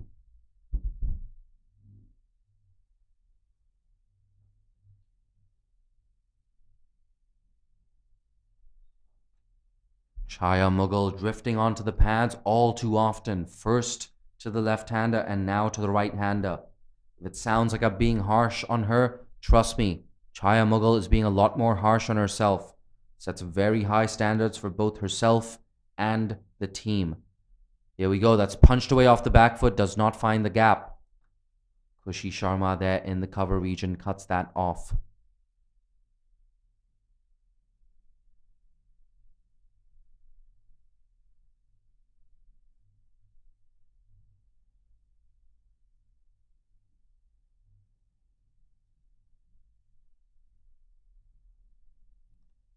That's Fuller. Oh, an inside edge just misses the stumps. It's running down to the boundary. Vaishnavi Mahesh in hot pursuit, as is third man, I believe, who cuts that off. So another useful 2 runs, a fortuitous 2 runs to Qatar.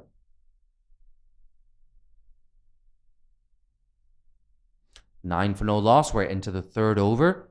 Qatar yet to score a boundary in this innings. Chaya Mughal, she's conceded 9 runs with 1 delivery left in her second over. Here we go. Shruti Rana, what can she do? Leaves that alone. And that closes out the third over. 9 for no loss, Qatar.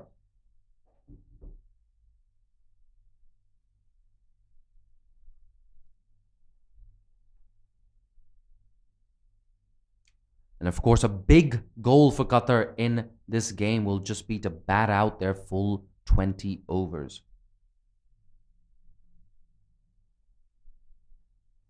Not an easy day with them with the ball, conceding 214 runs. And you can't really blame them too much when you come across a hot and heavy Isha Oza, a dominant Isha Oza. There's so many oppositions, so many bowling lineups who'd struggle to contain her.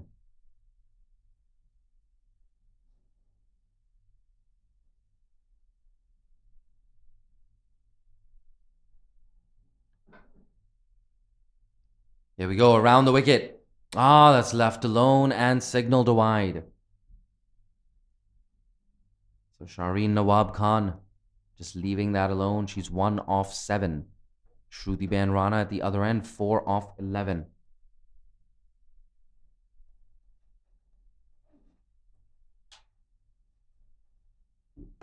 And we have a change of angle here. Khushi Sharma coming around the wicket. Vaishnavi Mahesh still in position at slip. That's pushed straight to Chaya Mughal in the cover region. Chaya Mughal very sharp in that cover region. Very hard to penetrate the field.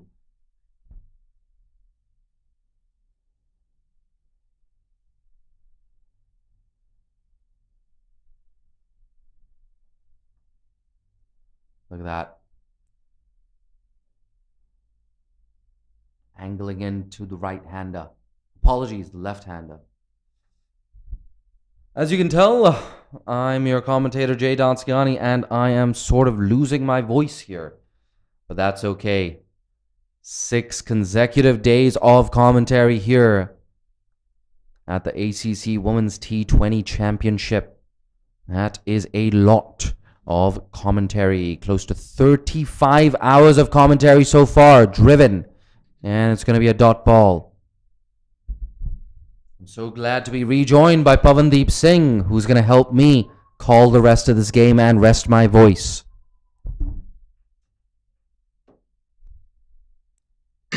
Thanks for allowing me to take a break, Jay.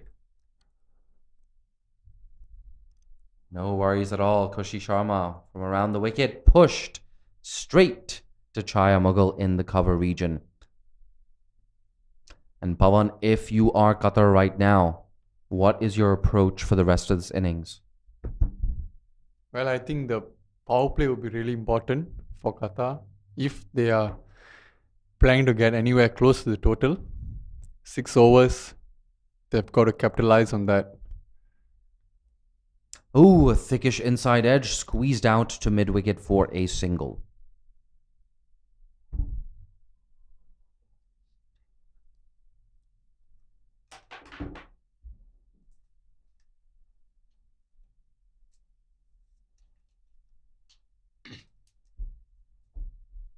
Shruti Ben is on strike. Pretty slow start for Qatar so far. But credit has to go to UAE as well. They have bowled in the right areas.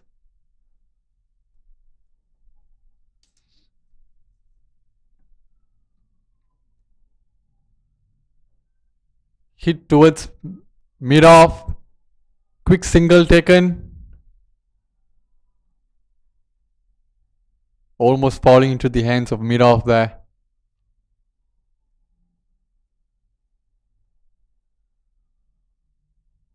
End of the 4th over. Qatar are 10 for no loss. Beg your pardon, 12 for no loss. Shruti Ben on 5 of 12 deliveries.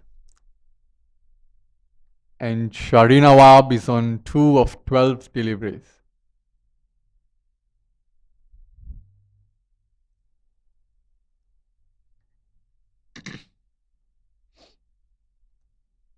And we have a change in bowling now. Suraksha comes into the attack.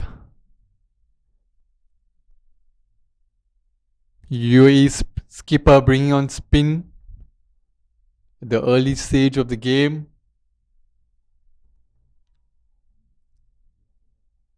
So we are going to see some off spin in play now.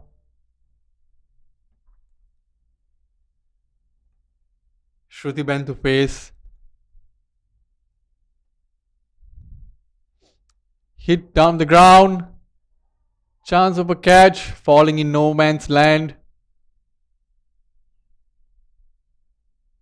2 runs taken by Shruti Ben.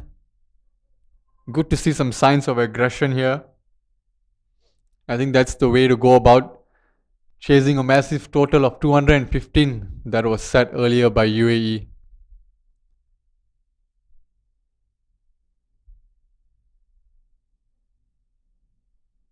Hit towards mid-wicket again, another quick single taken.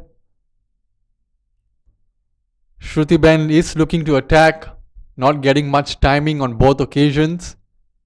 But it's good to see some positive intent from the Qatar batsman. I don't think the UAE players would mind this.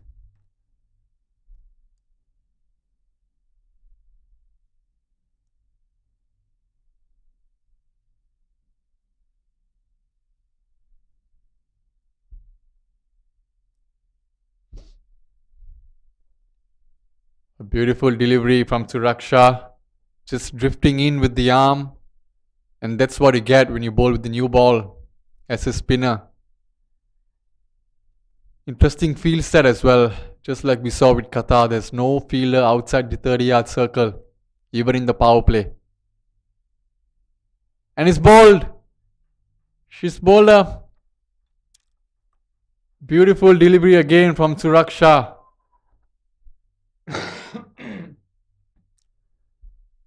Drifting in with the arm. And Shari Nawab had no clue about that one. Qatar lose their first wicket for 15 runs. UAE are 9 wickets away from what would be a very impressive win here at Kinrara Oval. The Qatar skipper walks into bat. Aisha, jersey number 12.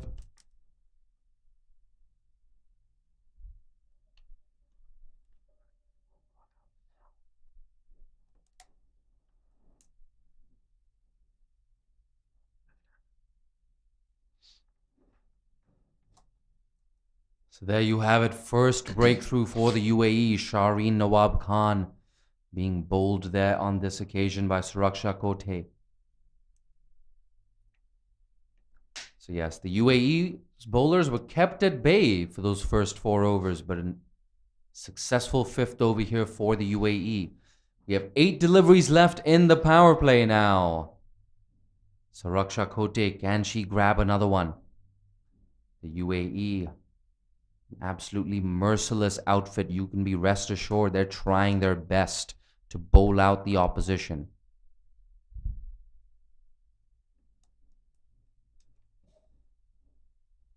Or at the very least, give nothing away to the opposition. Chaya Mughal there at that short cover position cuts things off. 1 delivery left in this over. Over the top. I don't think she's got it. Chaya Mughal, oh no, puts that down. A very tough catch running back on the circle. Pavan, should you leave that catch to a fielder running in instead? Yes, I think that was a little bit of miscommunication there. Chaya Mughal should have left that for the fielder running in from mid-off. Yes, absolutely. Especially when you're a skipper. It's very tempting to always take the responsibility to take the catches, even if you're not in the best position to do so. But Khushi Sharma there, she was fielding at mid-off. She had a much, much better chance of taking that. Speaking of Khushi, here she is. She's going to continue from this end into her 3rd over. Khushi Sharma, that's a good start for her. Last over of the power play. Khushi Sharma, of course, was the top wicket taker at the ICC T20 World Cup Asia qualifier last year in November. I believe it was a 5-wicket haul against Nepal that she took. I could be completely wrong about that, come to think of it. That's whipped away. Ooh, bit of a misfield there. The deep mid wicket comes around and cuts that off. In any case, the batters. That was a good piece of running between the wickets, actually. Yes, definitely. Good call there. I actually was not even expecting the batters to get back for 2 there. Sort of took my eyes off the ball for a second. Looked back and whoa. Aisha had already come back for the 2nd. But for now, it's Shruti Ben Rana on strike. Down the ground, it's going to be a dot ball.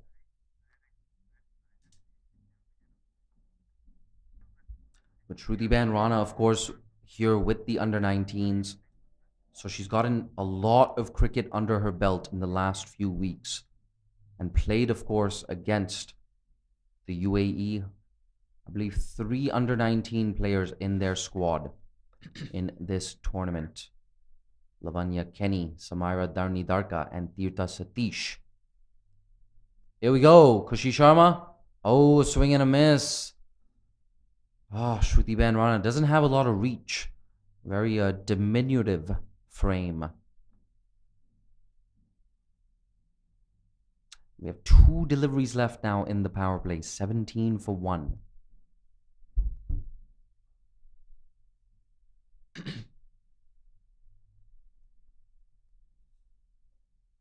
That's chipped up to cover. It's going to be no run there. Pawan, if you're Qatar, do you look to play out the overs, or like what would your approach be? Well, I think in the power play, my approach would have been a bit more attacking. Now, I don't, not saying the Qatar batsmen have not tried, but I think credit has to go to UAE. They've bowled in the right areas. But I think from now on, probably look to play out the 20 overs, get as close as you can to the total. That would be my approach. Absolutely. Last ball of the power play. Ooh, a thickish inside edge. Once again, another misfield will allow the batter to come back for a single. So that's 3 runs off misfields in this over. Qatar going at exactly 3 runs and over, 18 for 1 at the end of the power play. Very different power play for both teams. UAE had 54 on the board after the first 6 overs, whereas Qatar only managing 18 runs and also losing a wicket in the process. Yes, absolutely. You're right. Contrasting power plays between the two teams. Contrasting innings as well. Isha Oza right up top. A belligerent century. It's interesting, that century. A mixture of elegance and belligerence from Isha Oza. Here we go. Suraksha Kote. That's whipped away just in front of square on the leg side. And it's just a single. But Pawan, just talk me through your thoughts of that Isha Oza century. Well, it was indeed a very amazing innings. I think, Jay, you have said it all. I don't have much to say about her innings, but yeah, I totally agree with you. She was smart. She knew when to take risk, and like I said earlier, she respected the good balls, but she also ensured that she didn't miss out on the loose ones. So all in, it was a complete innings, I would say, complete T20I innings. That's been shoveled into the leg side. Deep mid wicket cleans up. Just a single. I think you hit the nail on the head there. Complete T20I innings. I couldn't have put it any better. And you're right as well. Showed a lot of respect to the opposition as well. We actually saw some forward defensive shots in her first 20 or 30 deliveries. If it was a good ball, she kept it out. There was no ego with Isha. That was a hallmark of her success in that innings. Isha Oza, a very likable, personable person, easy to talk to, really chilled out. She follows me on social media as well, so perhaps that's why I'm a little bit biased. If you follow me on Twitter, I will already have a more positive impression of you. I'm your commentator for the day, Jay Dansanghani. You can always follow me on Twitter at Jay Dansanghani. Pavandeep Singh, he's available across social media. Pavan_97. Keeping it simple, his name and his birth year. Suraksha Kote, she's taken down the ground. Will this be taken? Yes. There you go. Second wicket now for the UAE. Second wicket for Suraksha Kote. And we'll get confirmation on who that fielder was that took that catch. Yes, absolutely. It looks like it was Tirtha Satish taking that catch. In the last game, she was moved out of that keeping position. Priyanjali Jain taking over. And I believe Priyanjali Jain behind the sticks today as well. Sachi Dadwal walks to the crease at number 4. 20 for 2. We're halfway through this, the 7th over. Qatar, they need boundaries. Yeah, Qatar losing their second wicket for just 20 runs. Shruti Ben trying her level best to clear the infield, but unable to do so, and a very comfortable catch from Tirtha Satish. And it's good to see Suraksha picking up wickets in the power play. Always good to see spinners picking up wickets in the power play. Absolutely. Picked up a wicket in the power play. Picking up wickets in the post-power play period as well. Suraksha Kote. Spot on that analysis from Pavandeep Singh as a left-arm spinner who loves to bowl in the power play himself. Quite often, you'll see Pavandeep bowling the very first over of an innings as well. and has done it with much success for Malaysia. Here we go. Suraksha Kote, can she get her third wicket? That's nudged away into the leg side. Deep mid-wicket, makes no mistake, it's just a single.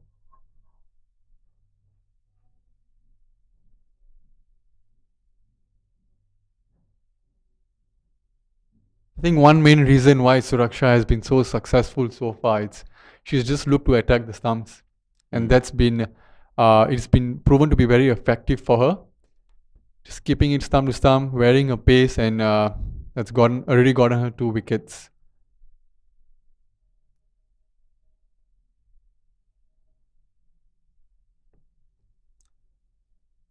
Here we go, Suraksha Kote. Down the ground, a dot ball to close things out. After 7 overs, Qatar are 21 for 2.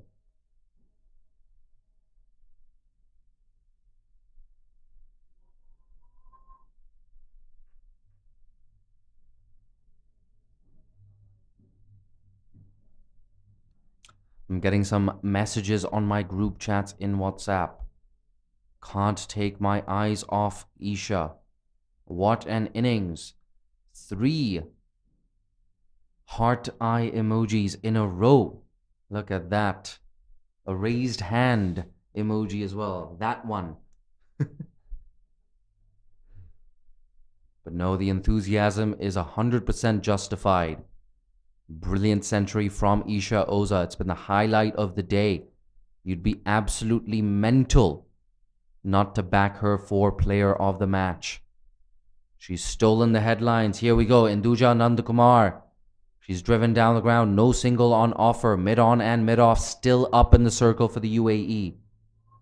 Here we go. Isha Oza on the boundary. She's back on the field.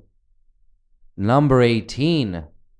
Fielding at fine leg. It looks like the substitute fielder Samira Darka might be bringing a drink for Isha Oza. Look at that. That's elegant. A touch of Viv Richards and that from Qatari skipper Aisha. With her first boundary, her score moves on to 8 off 9. Beautiful shot there from Aisha.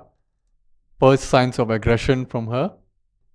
And yeah, Jay, speaking about the messages in the group chat, I think Isha Oza has definitely earned herself a couple of fans, not only in the UAE but also here in Malaysia as well. All those who have been watching the game here in the stadium or following the game live, she's definitely earned herself a couple of probably hundreds of new fans. So full credit goes to her.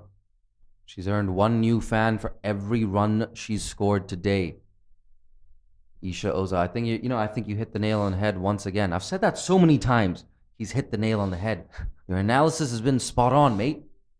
But I'll tell you one thing about the overwhelming majority of Nepal fans. It's something you've experienced as well at the TU ground. The overwhelming majority of Nepal fans, they see someone in the opposition do something special. They will stand up. They will applaud. They'll follow that person on social media. And that's what makes Nepali fans so great. I have to say, I feel like Nepal fans, some of the most passionate cricket fans in the world. That's up in the air. Deep mid-wicket. Yeah, she takes it. 3 wickets down now for Qatar. 25 for 3 after 8.5 overs. And it's the massive wicket of skipper Aisha.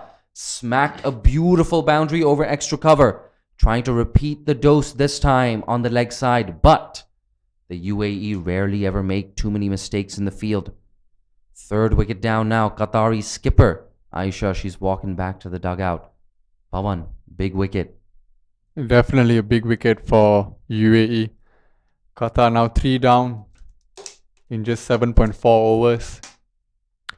And Jay, just to add, speaking about Nepali fans, I must say, I think one great thing about Nepali fans is they appreciate good cricket.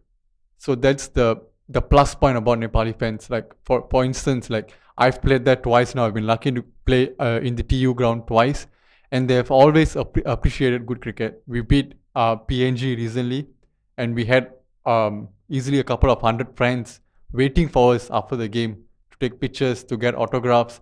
So I think the main thing about them is just that they appreciate cricket. You do well, even if you do well against Nepal, you may not win the game, but if you do well, they always, come up and say, not only in the ground, but even on social media, there's always that message waiting for you, well done, or things like that. So I think that's one good thing about Nepali fans. They're just very passionate, but they also appreciate good cricket. I couldn't agree more. And of course, Nepal and Malaysia have really good cricketing relations as well. I believe, club teams have come over here for tours. You've already been on 2 different men's tri-series to Nepal. Saifullah Malik the other day, we're going to get back to that. That's been squeezed away through extra cover. An absolutely brilliant shot to get off the mark. It looks like that might be Sachi Dadwal. And that's got to be the shot of the innings so far. Actually, no, that's the second best shot of the innings. The shot of the innings, same region by Aisha. Unfortunately, just dismissed, caught at deep mid-wicket. And that's the end of the over. A glorious extra cover drive. Makes it 29 for 3 after 8.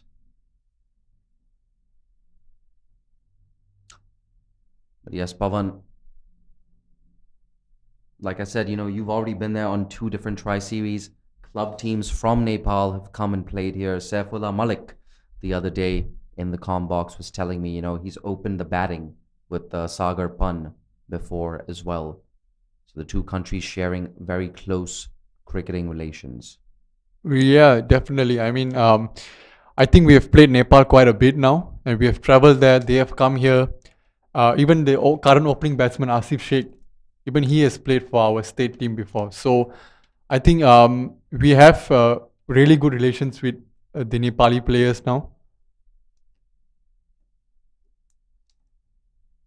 which is always good. Sometimes, when we are there, they take care of us. When they come here, we take care of them. Or if we meet in a neutral venue, we can always go out for dinner, things like that. So it's good to play hard on the field, but it's also important to maintain the relationship off the field as well. So I think it's great. It's great for both countries. Of course, Nepal is doing really well now, and I also hope that Malaysia can keep improving and get up to higher ranking.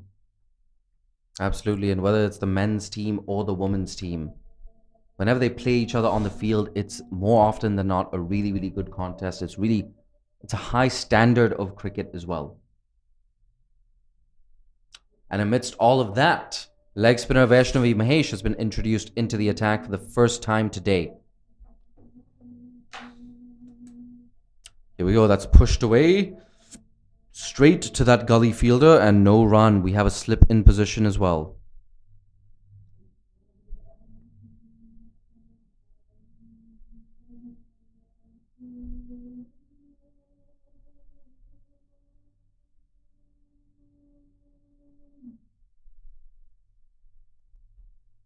Ooh, that's down the leg side, and they're going to sneak through for a single as well.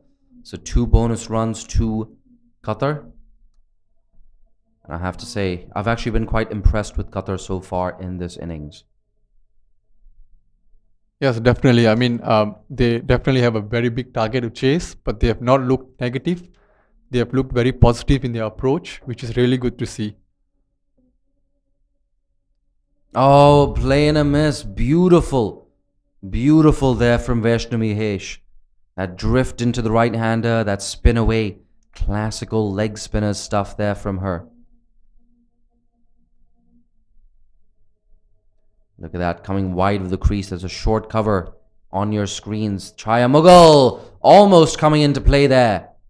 But that's cut off Tirtha Satish. She's been a live wire there at mid-off. She struggled actually a little bit in the last game, fielding inside the circle. But today she's made no mistakes whatsoever. Was so good with the bat as well. Here we go. Vaishnavi Mahesh. Last ball of the 9th over. 32 for 3. And make that 33. So it's all threes. 33 for 3 after 9. Very good first over from Vaishnavi Mahesh. She has really good control over the ball, which is always good to see with a leg spinner. Yes, I completely agree.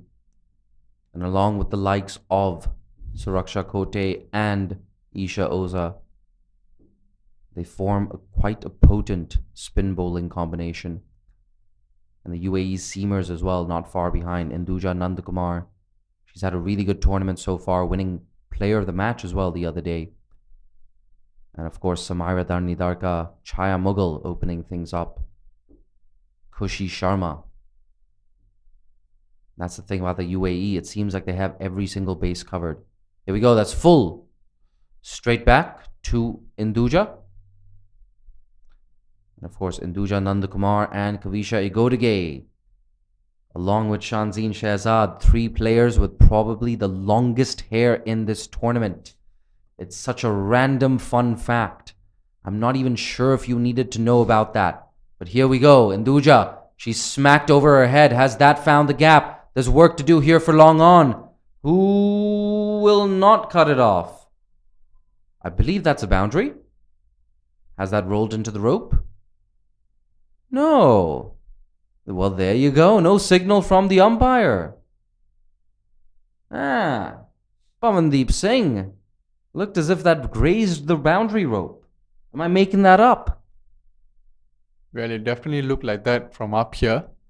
But I guess the umpire has the last call. Oh, played a mess. Induja. Hands on her head. So close to that leg stump. She's already picked up a wicket in this game so far. 1 for 10. 3 deliveries left in her second over. Qatar, that's 35 for 3 after 9.3 overs.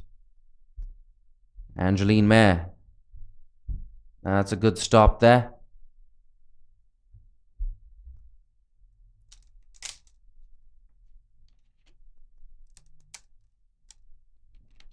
Induja has looked like a very controlled bowler, very smooth action. Unlucky not to pick up her second wicket.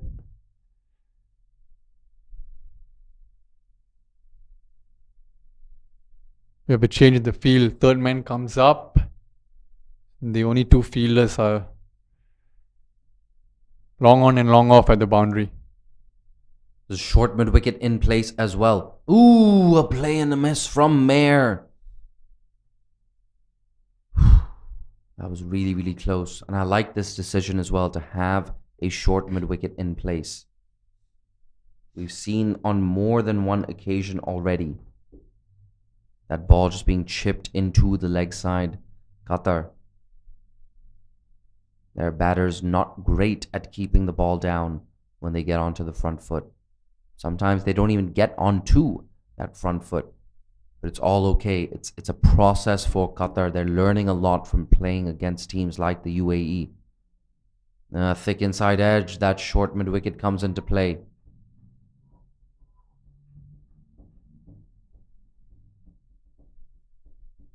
And that's the end of the over. In fact, it's the halfway mark of the innings, 35 for 3. The players are going to take a bit of a break. They can have a bit of a drink.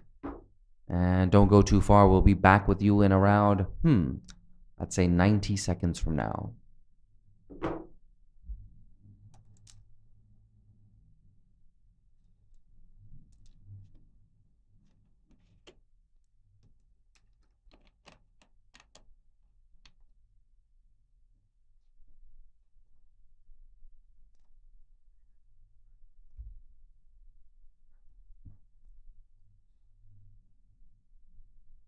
All the players feeling the heat, especially Isha Oza.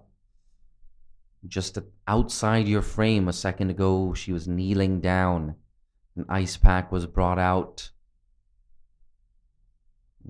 Look at that. Kavisha Igodage. She's got the ice pack on her head right now. Pavandeep Singh, I don't know how you survive in Malaysia. We're just going to run you through that batting card. 10 off 20 for Shruti Ben Rana. 8 of 12 for Aisha, including a glorious lofted shot over extra cover. 5 off 4 for Sachi Dadwal, a boundary in the same region for her.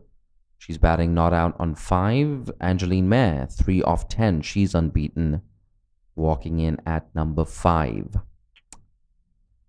Yes, that's the brief summary of the innings. 7 extras as well for the UAE. 4 of those 7 extras coming in the very first over from Chaya Mughal. Very uncharacteristic from her, drifting down the leg side on 2 occasions.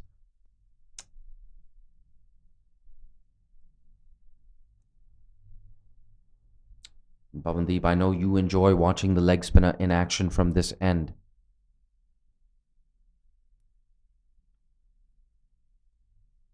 Yep, it's always great to see a spinner doing well, having good control over the ball. Yeah, no doubt, especially for a leg spinner. To have good control, it means you've been practicing your art over and over and over again. I rarely ever see Vaishnavi Mahesh bowl a full toss. I rarely ever see her drag it down. I sure hope I haven't put the commentator's curse on her. There you go, flight it up, that brilliant control once again, that flight, that guile. Tirtha Satish backing up her bowler really well, cuts that off at mid-off. Interesting, a leg stomp guard here from the right-hander. Vaishnavi Mahesh, bowl that googly, get that in nice and quick.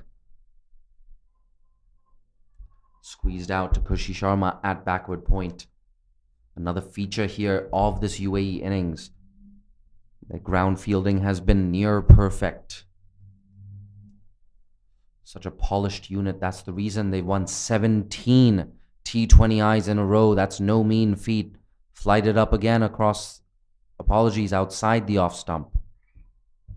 And a familiar dot ball.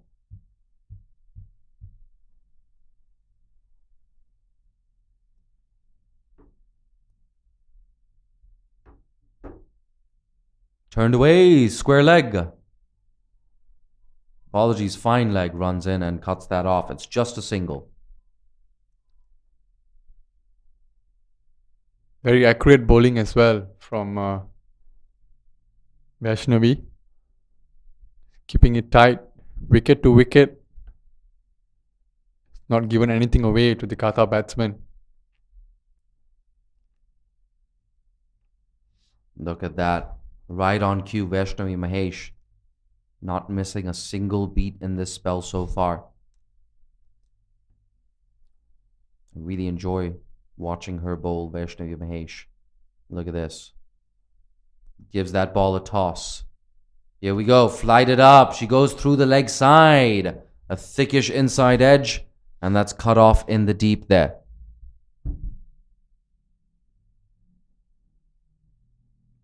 So Raksha Kote took the first 2 wickets to fall. Does the fielding in the deep. And now the score has moved on to... Well, the graphic is missing from your screens right now, which has left me a little bit handicapped here at the commentary box. But the important thing for the UAE is they're not conceding too many boundaries. And for Qatar, they're hanging in there, looking good to bat out their full 20 overs. 37 for 3, the score after 11 overs.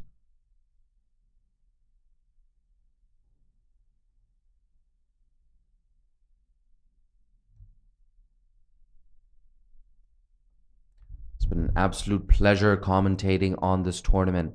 On more than one occasion, the action has been so exciting. I just sort of get into a flow state. There's no feeling of self-consciousness or anything like that. You just get into your flow state. It's just you, the mic, the action, and the audience. Here we go. We have change in bowling. Ritika Rajit.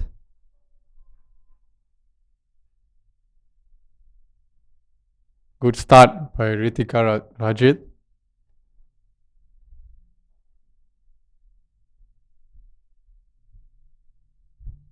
Into the attack from the far end.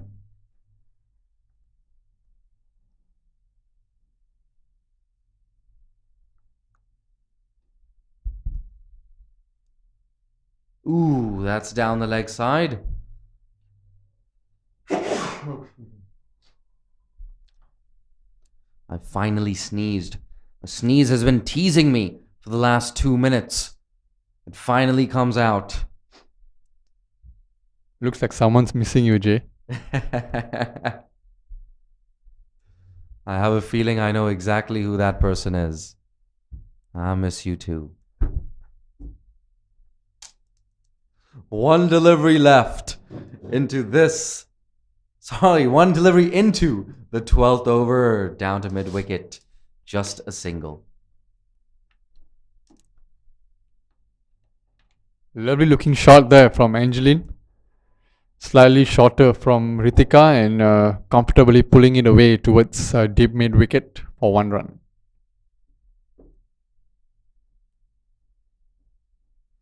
Both batters still in double figures. Sachi Dadwal with an elegant boundary off her very first delivery. There we go, watchfully played on this occasion. Sachi Dadwal did so well with the under-19s and carrying on now for the senior team. She scored 14 off 20, unbeaten against Singapore in that big win for Qatar. A very impressive win as well for Qatar.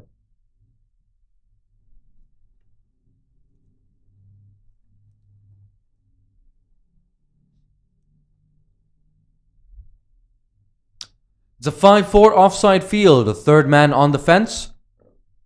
That's pulled away, Sachi Dadwal showing her class. Plenty of time to play that in front to square on the leg side.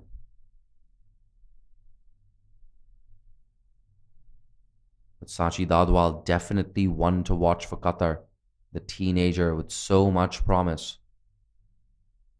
Like we were saying, 5-4 offside field, mid-off, extra cover, backward point in the circle, third man on the fence. Short and pulled away. Is that going to go to the boundary? No, it isn't. Induja Nandkumar. Look at that. Gets around so quickly. A powerful throw. Not the only fast bowler with a powerful throw from the boundary. We've said it over and over again. Some of the boundary riding in this tournament. Really, really good. Some strong throws from the deep. Mariam Omar, the absolute standout, I have to say. Has to go down as the best fielder in the tournament. Oh yeah, there you go. That's running away to the square boundary. Will it get there? Yes, it does. Angeline Mayer with her first boundary moves into double figures. 10 off 16 for her. The score now ticking on to 45 for 3. It's the end of the over. With 12 overs into the contest. Qatar, 45 for 3. Pavan, if you're Qatar, what kind of score will you be looking at? Well, I think if Qatar can cross probably 100, it will be. I think they'll be pretty pleased if they can get past 100 here. They have been doing pretty well so far in this innings. Like I said earlier, their approach has been really positive.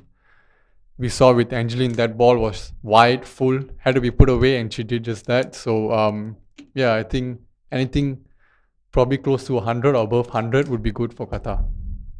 Yeah, and I think Qatar would be pleased with that as well. Scoring 100 runs against the UAE, getting to that magical triple figure mark. At least as far as I'm concerned, it would be an accomplishment. I think at the very least, they'll be looking to double their score. To score another 45 runs in the next 7.5 overs. Vaishnavi Mahesh, she's going to make it tough, or she's going to try to.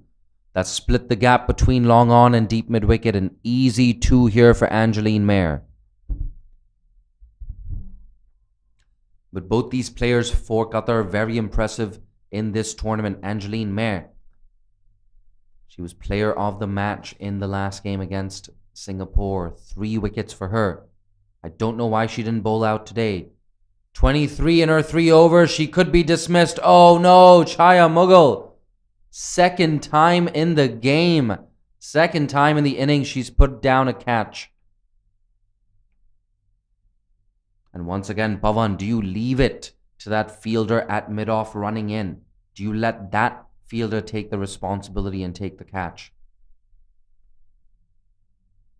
Well, I think the fielder at mid-off was was outside the 30 yards actually. It was quite deep back. So Shaya Mughal should have taken that one. She had a lot of time to get under it. It was hit quite high in the air as compared to the previous one. Oh, chipped. Oh, that's too easy. It's taken by Kavisha Kumari Agodige. So first wicket down for Vaishnavi Mahesh. And fourth wicket down in total. 48 for 4 Qatar, 1 delivery left in the 13th. It's Sachi Dadwal. It looks like, yeah, Sachi Dadwal walking back to the dugout. A nice little innings, but all too brief. Qatar now 4 wickets down. We're going to get confirmation on who the next batter is. From the corner of my eye, I see Alina Khan walking out into the middle, but Sachi Dadwal, the teenager, she's had a good trip to Kuala Lumpur, a really good trip to Malaysia. A punch of the gloves between Alina and Sachi. Alina, of course, also part of that Under-19 tournament. The Under-19 World Cup Asia qualifier. Very soft dismissal, that one of Sachi Dadwal. Slightly back of length, just chipping it straight to mid-wicket. She'll be pretty disappointed with that shot. But full credits to Vaishnavi Mahesh for the way she's bowled. She's kept it the right areas. And she's just waiting for the batsman to make the mistakes.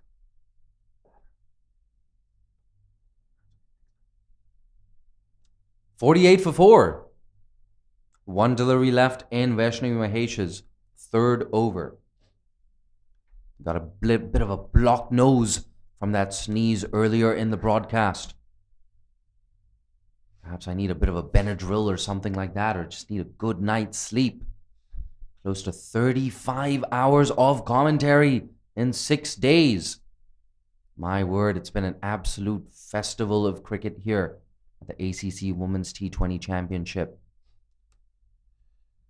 A thriller yesterday between Kuwait and Bhutan. The day before that, Oman and Singapore entertaining us. Singapore, of course, clinching victory with 1 ball to spare. 2 games, 2 thrillers. It's brought the tournament to life. End of the over, 48 for 4 after 13. Well, definitely, Jay. I think there's been a lot of good cricket being played so far. But like I said earlier, one thing that has really impressed me has also been the fitness of the players, of all the players. I mean, the conditions here are really hot. We train here daily and even we struggle at times. So it can get really tough for a day, especially a day like today. But we have not seen a single player walk out or struggle due to an injury. So it's really good to see the fitness of all these players. Yeah, that's something I've actually only just realized now that you pointed it out. And of course, we use the example of Tirtha Satish in that first innings. Her non-boundary strike rate was close to 100. That's special. And that also means you've had to run a lot. But Tirtha Satish showing no signs of fatigue.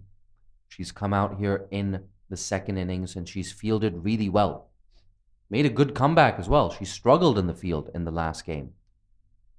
She struggled behind the stumps as well in the UAE's first 2 games. So it's great that she's making a bit of a comeback here. Tirtha Satish, fantastic innings.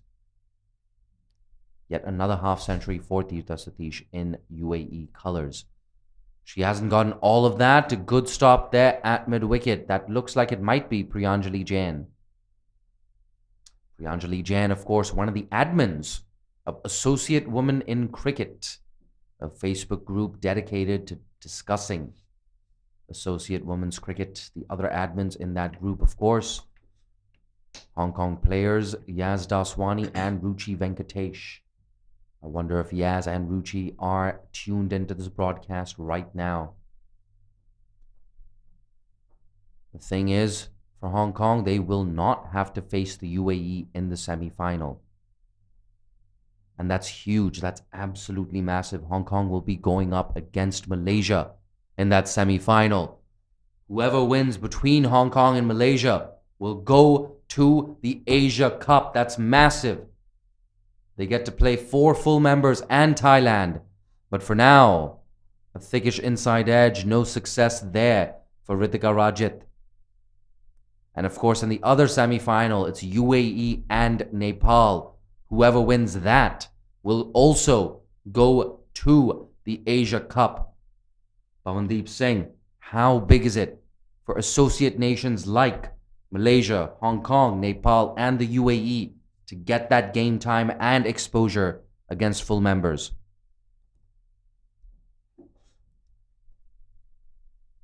A no ball, Ritika Rajit. Very, very sloppy, so it's going to be a free hit. Alina Khan, yet to get off the mark. She's not going to get a better opportunity to get an early boundary than this. The same batter is also on strike, so you cannot change the field. We've got a mid-on. We've got a mid-wicket. Looks like Chaya Mughal over there. We've also got a square leg in the circle. A 5-4 offside field. Fine leg back on the boundary. Oh, a play and a miss. Why is she appealing? That's not going to be out. Ritika Rajit, a creature of habit. But nonetheless, for the UAE, it's a dot ball. Pawandeep Singh looking at me weird. I got up. I stood up for that free hit. I was feeling a boundary. I wanted a boundary. It didn't happen. But more importantly, 50 up for Qatar. 50 for 4. 2 deliveries left in the 14th over. No! Oh no! Ritika Rajit, you've done it again. Another no ball. Alina Khan playing over that delivery. It didn't bounce too much. Second no ball. Second free hit of the over. And once again, you cannot change the field if the same batter is on strike. Well, it's all happening here at Kinrara Oval. Second no ball of the over, and the wicketkeeper almost got Alina Khan run out there. She's probably standing outside the crease. Here we go. Ritika Rajit, free hit from around the wicket. Bang! But she doesn't get all of it. A good piece of fielding. This could be a run out. A big appeal. The umpire's unmoved. He's going to have to walk up to the stumps and rearrange those bails. So Alina Khan missing out on 2 free hits in this over, yet to get off the mark. She's 0 off 5. At the other end, batting on 10 off 20 is Angeline Mayer.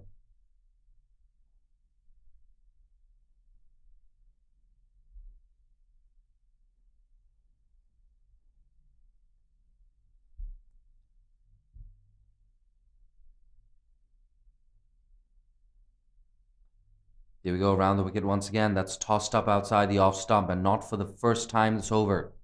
Beats that inside edge of the left-hander, Alina Khan's bat. End of 14 overs. Qatar are now 51 for 4. Alina Khan yet to get up the mark.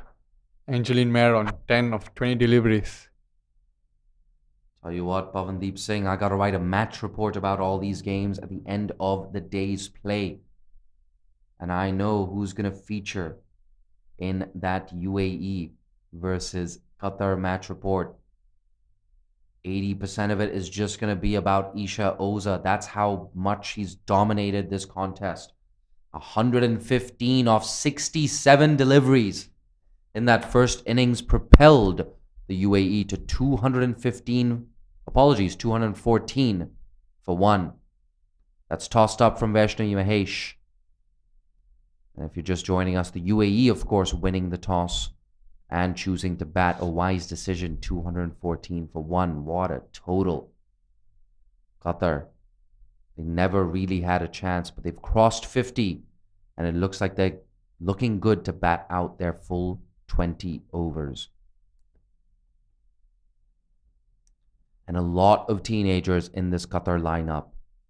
It goes without saying, when you play teams as good as the UAE, as polished as the UAE, you learn a lot from them. It's a thick inside edge yet again.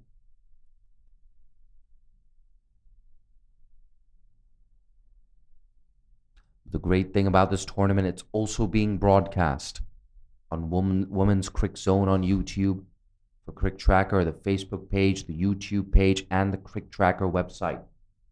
And like they say, you can't be what you can't see. Well, guess what? If you want to watch, it's available. It's free, regardless of where you are in the world. The in-house production team of the MCA doing a fine job throughout the tournament. A quick changeover between games, of course. Running down for that presentation ceremony. Running to the toss. Running back to call this game. Some of them not eating lunch till 3 or 4 p.m. Including our very own Pavandeep saying this has been skied into the air. Oh, a good effort by Hinduja, but that goes down. So another run to Qatar's total, 52 for 4 now, with 1 delivery left in the 15th over. It was a great effort there from Hinduja. Had a lot of ground to cover. It was really good to see her getting really close to the ball. And once again, this speaks about the fitness level of all the players in this tournament.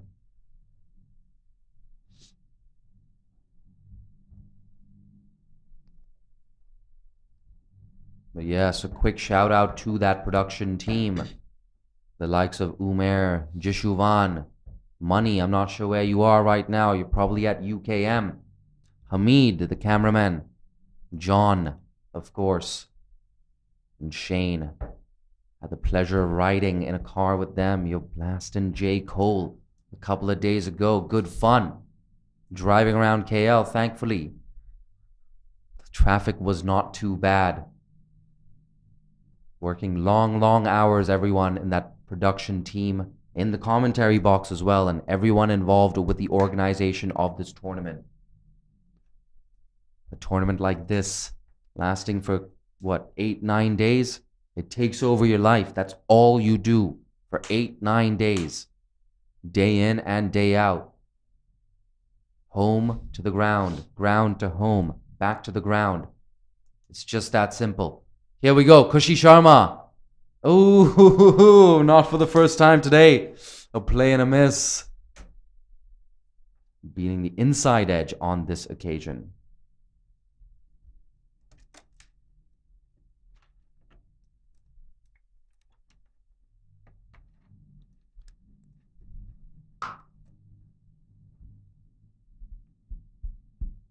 And of course, if you are unable to watch this game for any reason, you can always follow the MCA on Twitter for live social media updates. It looks like a little bit of an injury here for one of the fielders, cramps.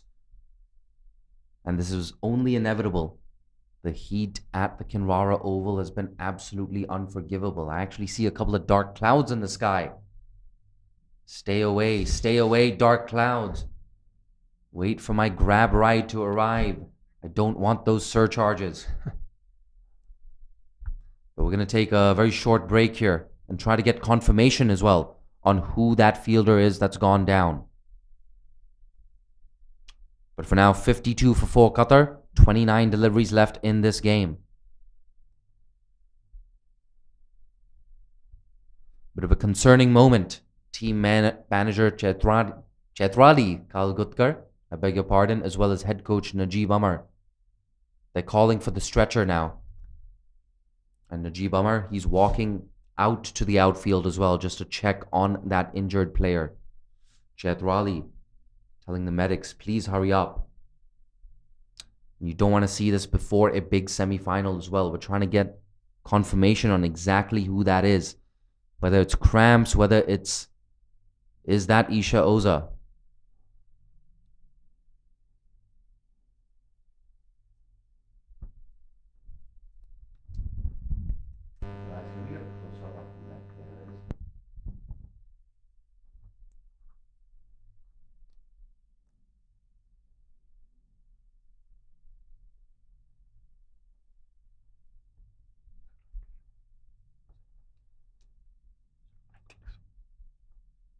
It looks like it might be Suraksha Kote. The good thing is, at least at first, she seems to have refused the need for a stretcher. Sia Gokhale, the substitute fielder, is walking onto the field.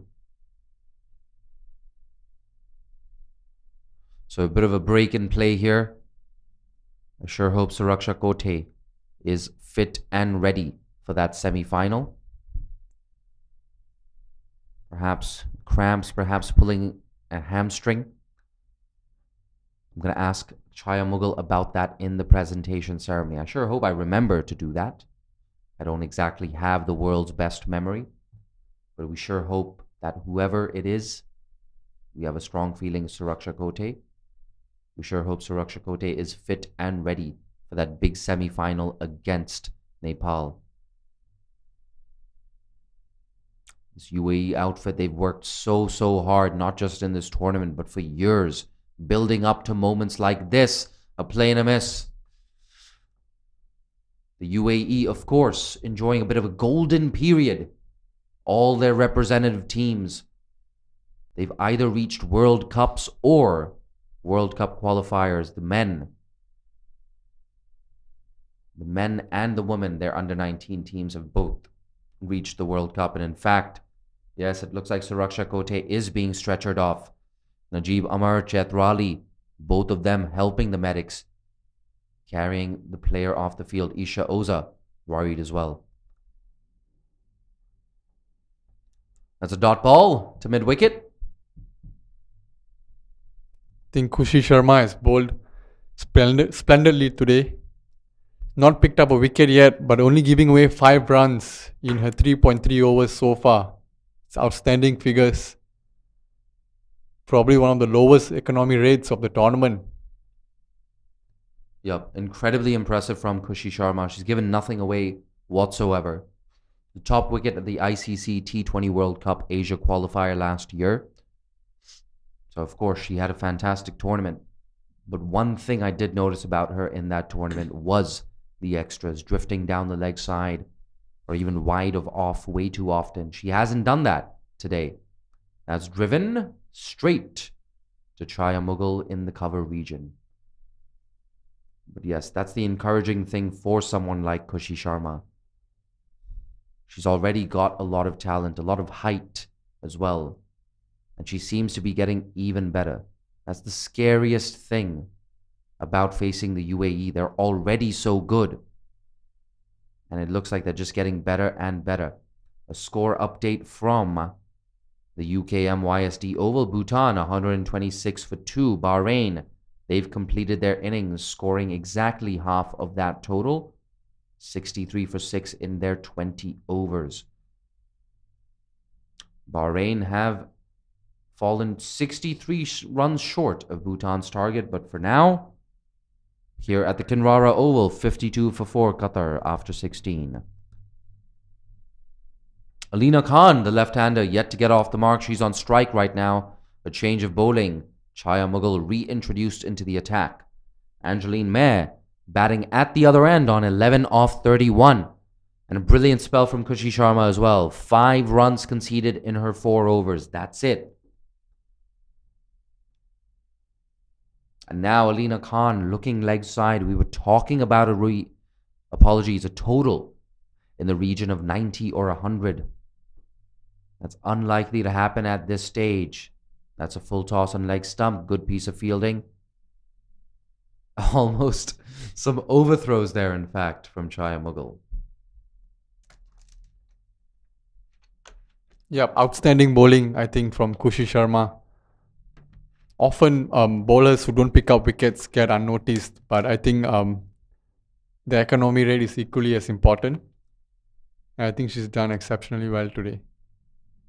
Just as we say that, that's been stopped.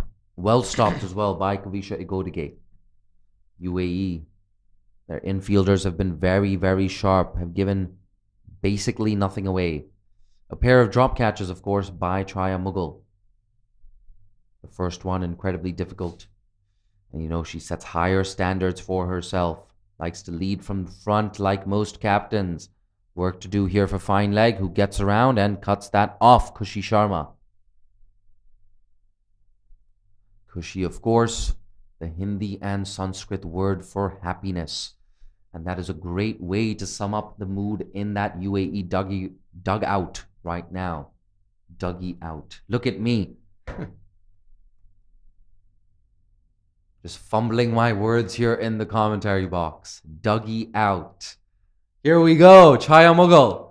Fourth delivery of the over. Oh, hands on her head.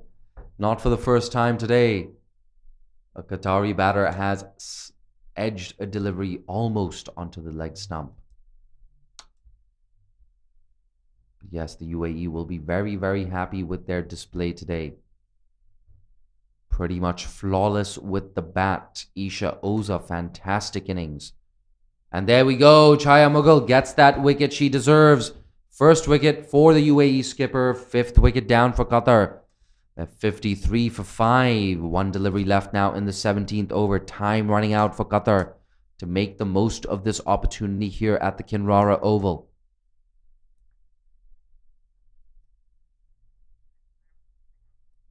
Chaya Mughal finally picking up her first wicket. I think she's bowled well today. Was a bit unfortunate at the beginning, but still stuck to her line and length. Kept it stump to stump. And Angeline Mary departs for 11 of 33 deliveries.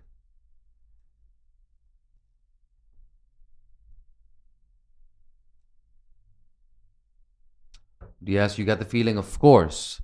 The result over here, a foregone conclusion. The UAE all set to register an absolutely massive victory here at the Kinrara Oval. Not their first big victory of the tournament either.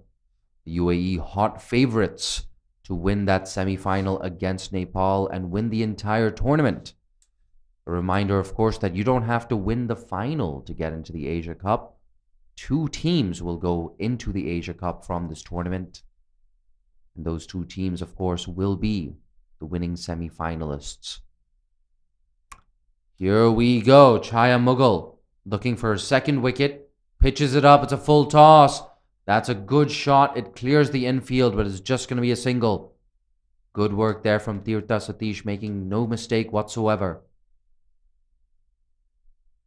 A successful over for the UAE, 54 for 5 after 17.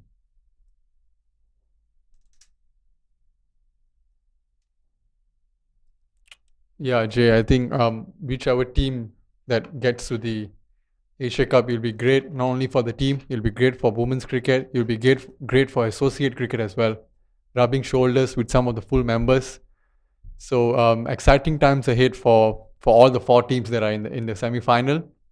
And like you said earlier, may the best team win and make it to the highest stage like the Asia Cup. Absolutely. Such a big opportunity for Malaysia and for Hong Kong. Malaysia, of course, have competed in the Asia Cup before. But that, I believe, was down to them hosting the tournament. So for Malaysia to qualify as non-hosts would be a huge, huge boost for Malaysian women's cricket. It would be yet another milestone. There we go. That's shorter.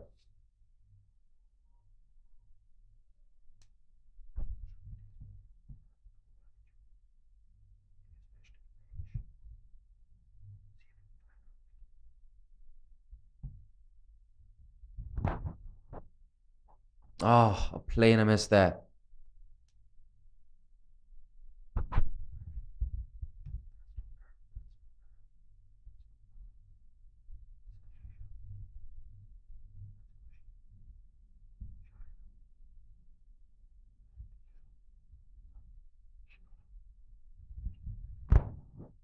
That's pushed straight to Chaya Mughal.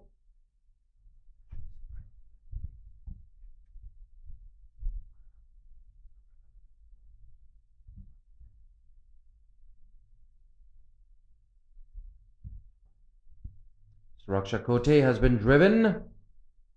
That's a good stop there. Oh, so close. But yes, just an update on that injured player. That injured player is, in fact, leg spinner Vaishnavi Mahesh. So that's a correction from earlier. We said that it was Suraksha Kote. We were mistaken about that. Our sincerest apologies. Yes, concerning actually for the UAE. Not easy losing a key player. A certain starter as well, Vaishnavi Mahesh. A regular feature in that 11 for the UAE. And now Alina Khan is going to have to walk back to that dugout. It's a long drawn-out duck for Alina Khan. She's bowled by Suraksha Kote, who takes her 3rd wicket. Suraksha Kote, one of the pick of the bowlers for the UAE today. And now that score, 55 for 6. Only 2 overs left in this contest. The teenager, Alina Khan, walking back to the dugout.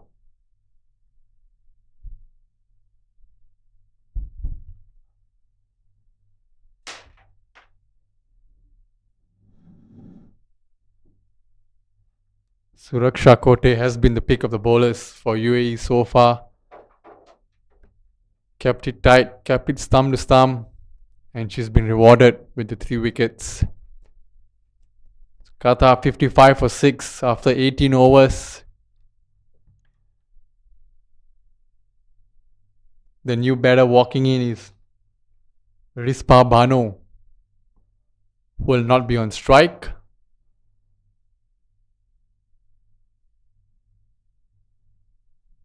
Hiral Agarwal will be facing Shaya Mughal for her last over.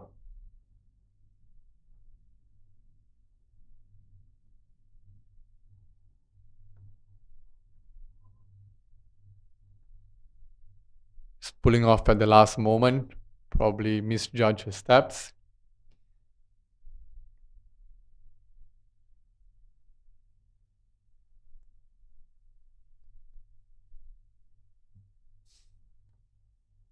Full outside off stump.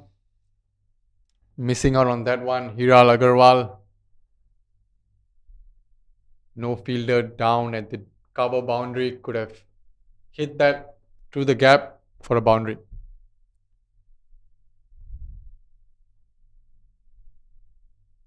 Again, a wider delivery. Edge towards 3rd man for 1 run. Hiral Agarwal moves on to 3 of 8 deliveries, and Rispa Bano to face her first ball in the Qatar innings. Shaya Mughal has also bowled a very economical spell today. 3.2 overs, 1 for 11. Has gone through the keeper's legs.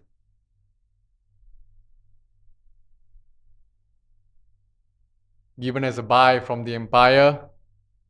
And we are starting to see the wicket is indeed keeping a little low here now. As we spoke about earlier, a lot of cricket has been played on the wicket. 60 overs today so far. Hit towards cover and a quick single taken. Comfortably in. Good piece of fielding there from the cover fielder. Stopping a certain boundary.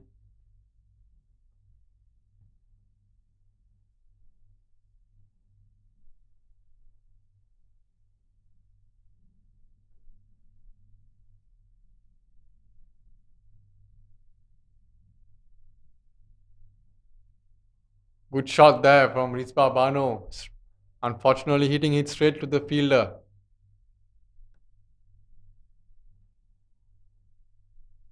A little bit towards the left or the right that would have raced to the boundary. It's good to see the positive intent still there from the Qatar batters. Slightly wider, not called a wide by the umpire, and that's the end of Shaya Mughal's spell. 4 overs, 1 wicket for 12 runs. Qatar are 58 for 6 after 19 overs. And we have the last over of the Qatar innings coming up.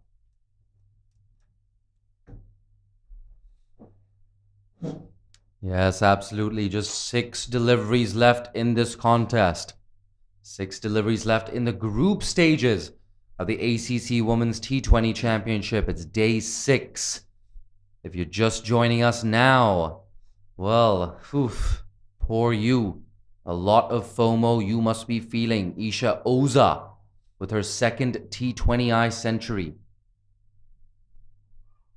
UAE scoring 214 for 1.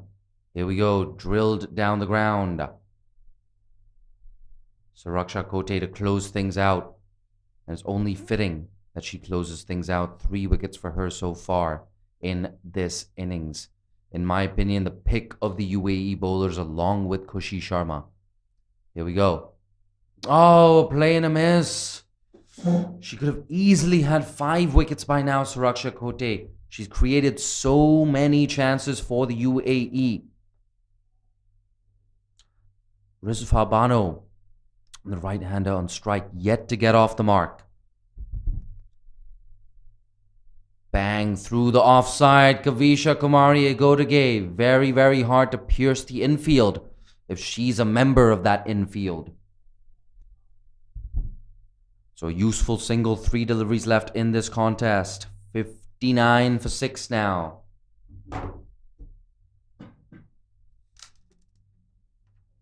Bowls a leg spinner there, Suraksha Kote. Mixing it up. Trying to experiment a little bit. Smash down to long off for a single. Good piece of variation there from Suraksha Kote.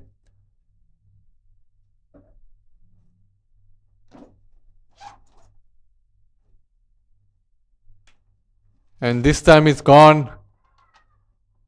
Completely missing that one, Hiral Agarwal, and the wicketkeeper making no mistake this time. Suraksha Kote gets a 4th wicket, and she's bowled splendidly today, giving away just 9 runs in a spell so far. Lovely piece of bowling again there. Just deceiving Hiral Agarwal in the flight and completely missing it.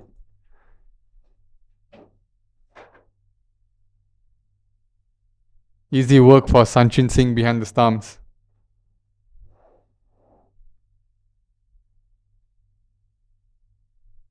Yep, and now we only have 1 delivery left in this contest.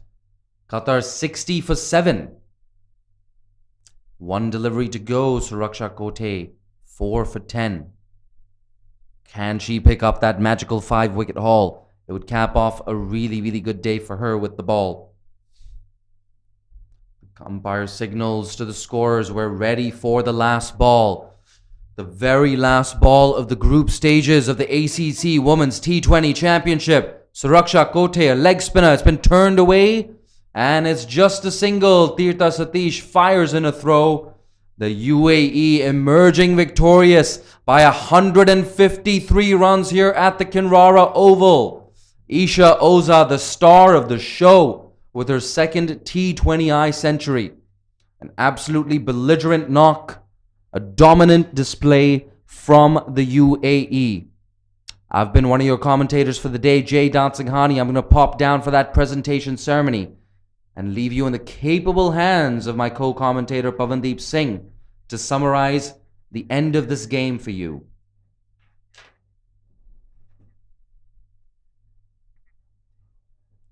Yes, a very comprehensive win for UAE. Beating Qatar by a very huge margin. Here we have the Qatar batting scorecard. Aisha, the skipper, only making 8 of 12 deliveries. Sachi Dadwal, 11 of 13. Angeline May, 11 of 33 deliveries. Alina Khan, unfortunately not able to get up the mark, facing 12 deliveries.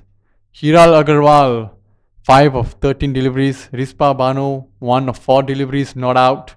And Khadija Ahmed, just facing the 1 delivery, scoring 1 run without losing a wicket. The bowling for UAE, Khushi Sharma bowled exceptionally well, 4 overs, giving away just 5 runs, which also had 20 dot balls in a spell. Suraksha Kote, the pick of the bowlers, 4 overs, 10 runs, picking up 4 important wickets. Induja Nandakumar, 2 overs for 10 runs, picking up 1 wicket. Vaishnavi Mahesh unfortunately had to leave the field due to an injury, bowling exceptionally well as well. 4 overs, 10 runs for just 1 wicket, and which included 17 dot balls as well. Ritika Rajit, 2 overs for 7 runs. So that's what we have from Kinrara Oval today. UAE winning the match comprehensively. That's the summary of today's game. UAE batting first, making 214 runs, a massive total in Kinrara Oval, losing just 1 wicket. Of course, is that one name Isha Oza making a brilliant 100.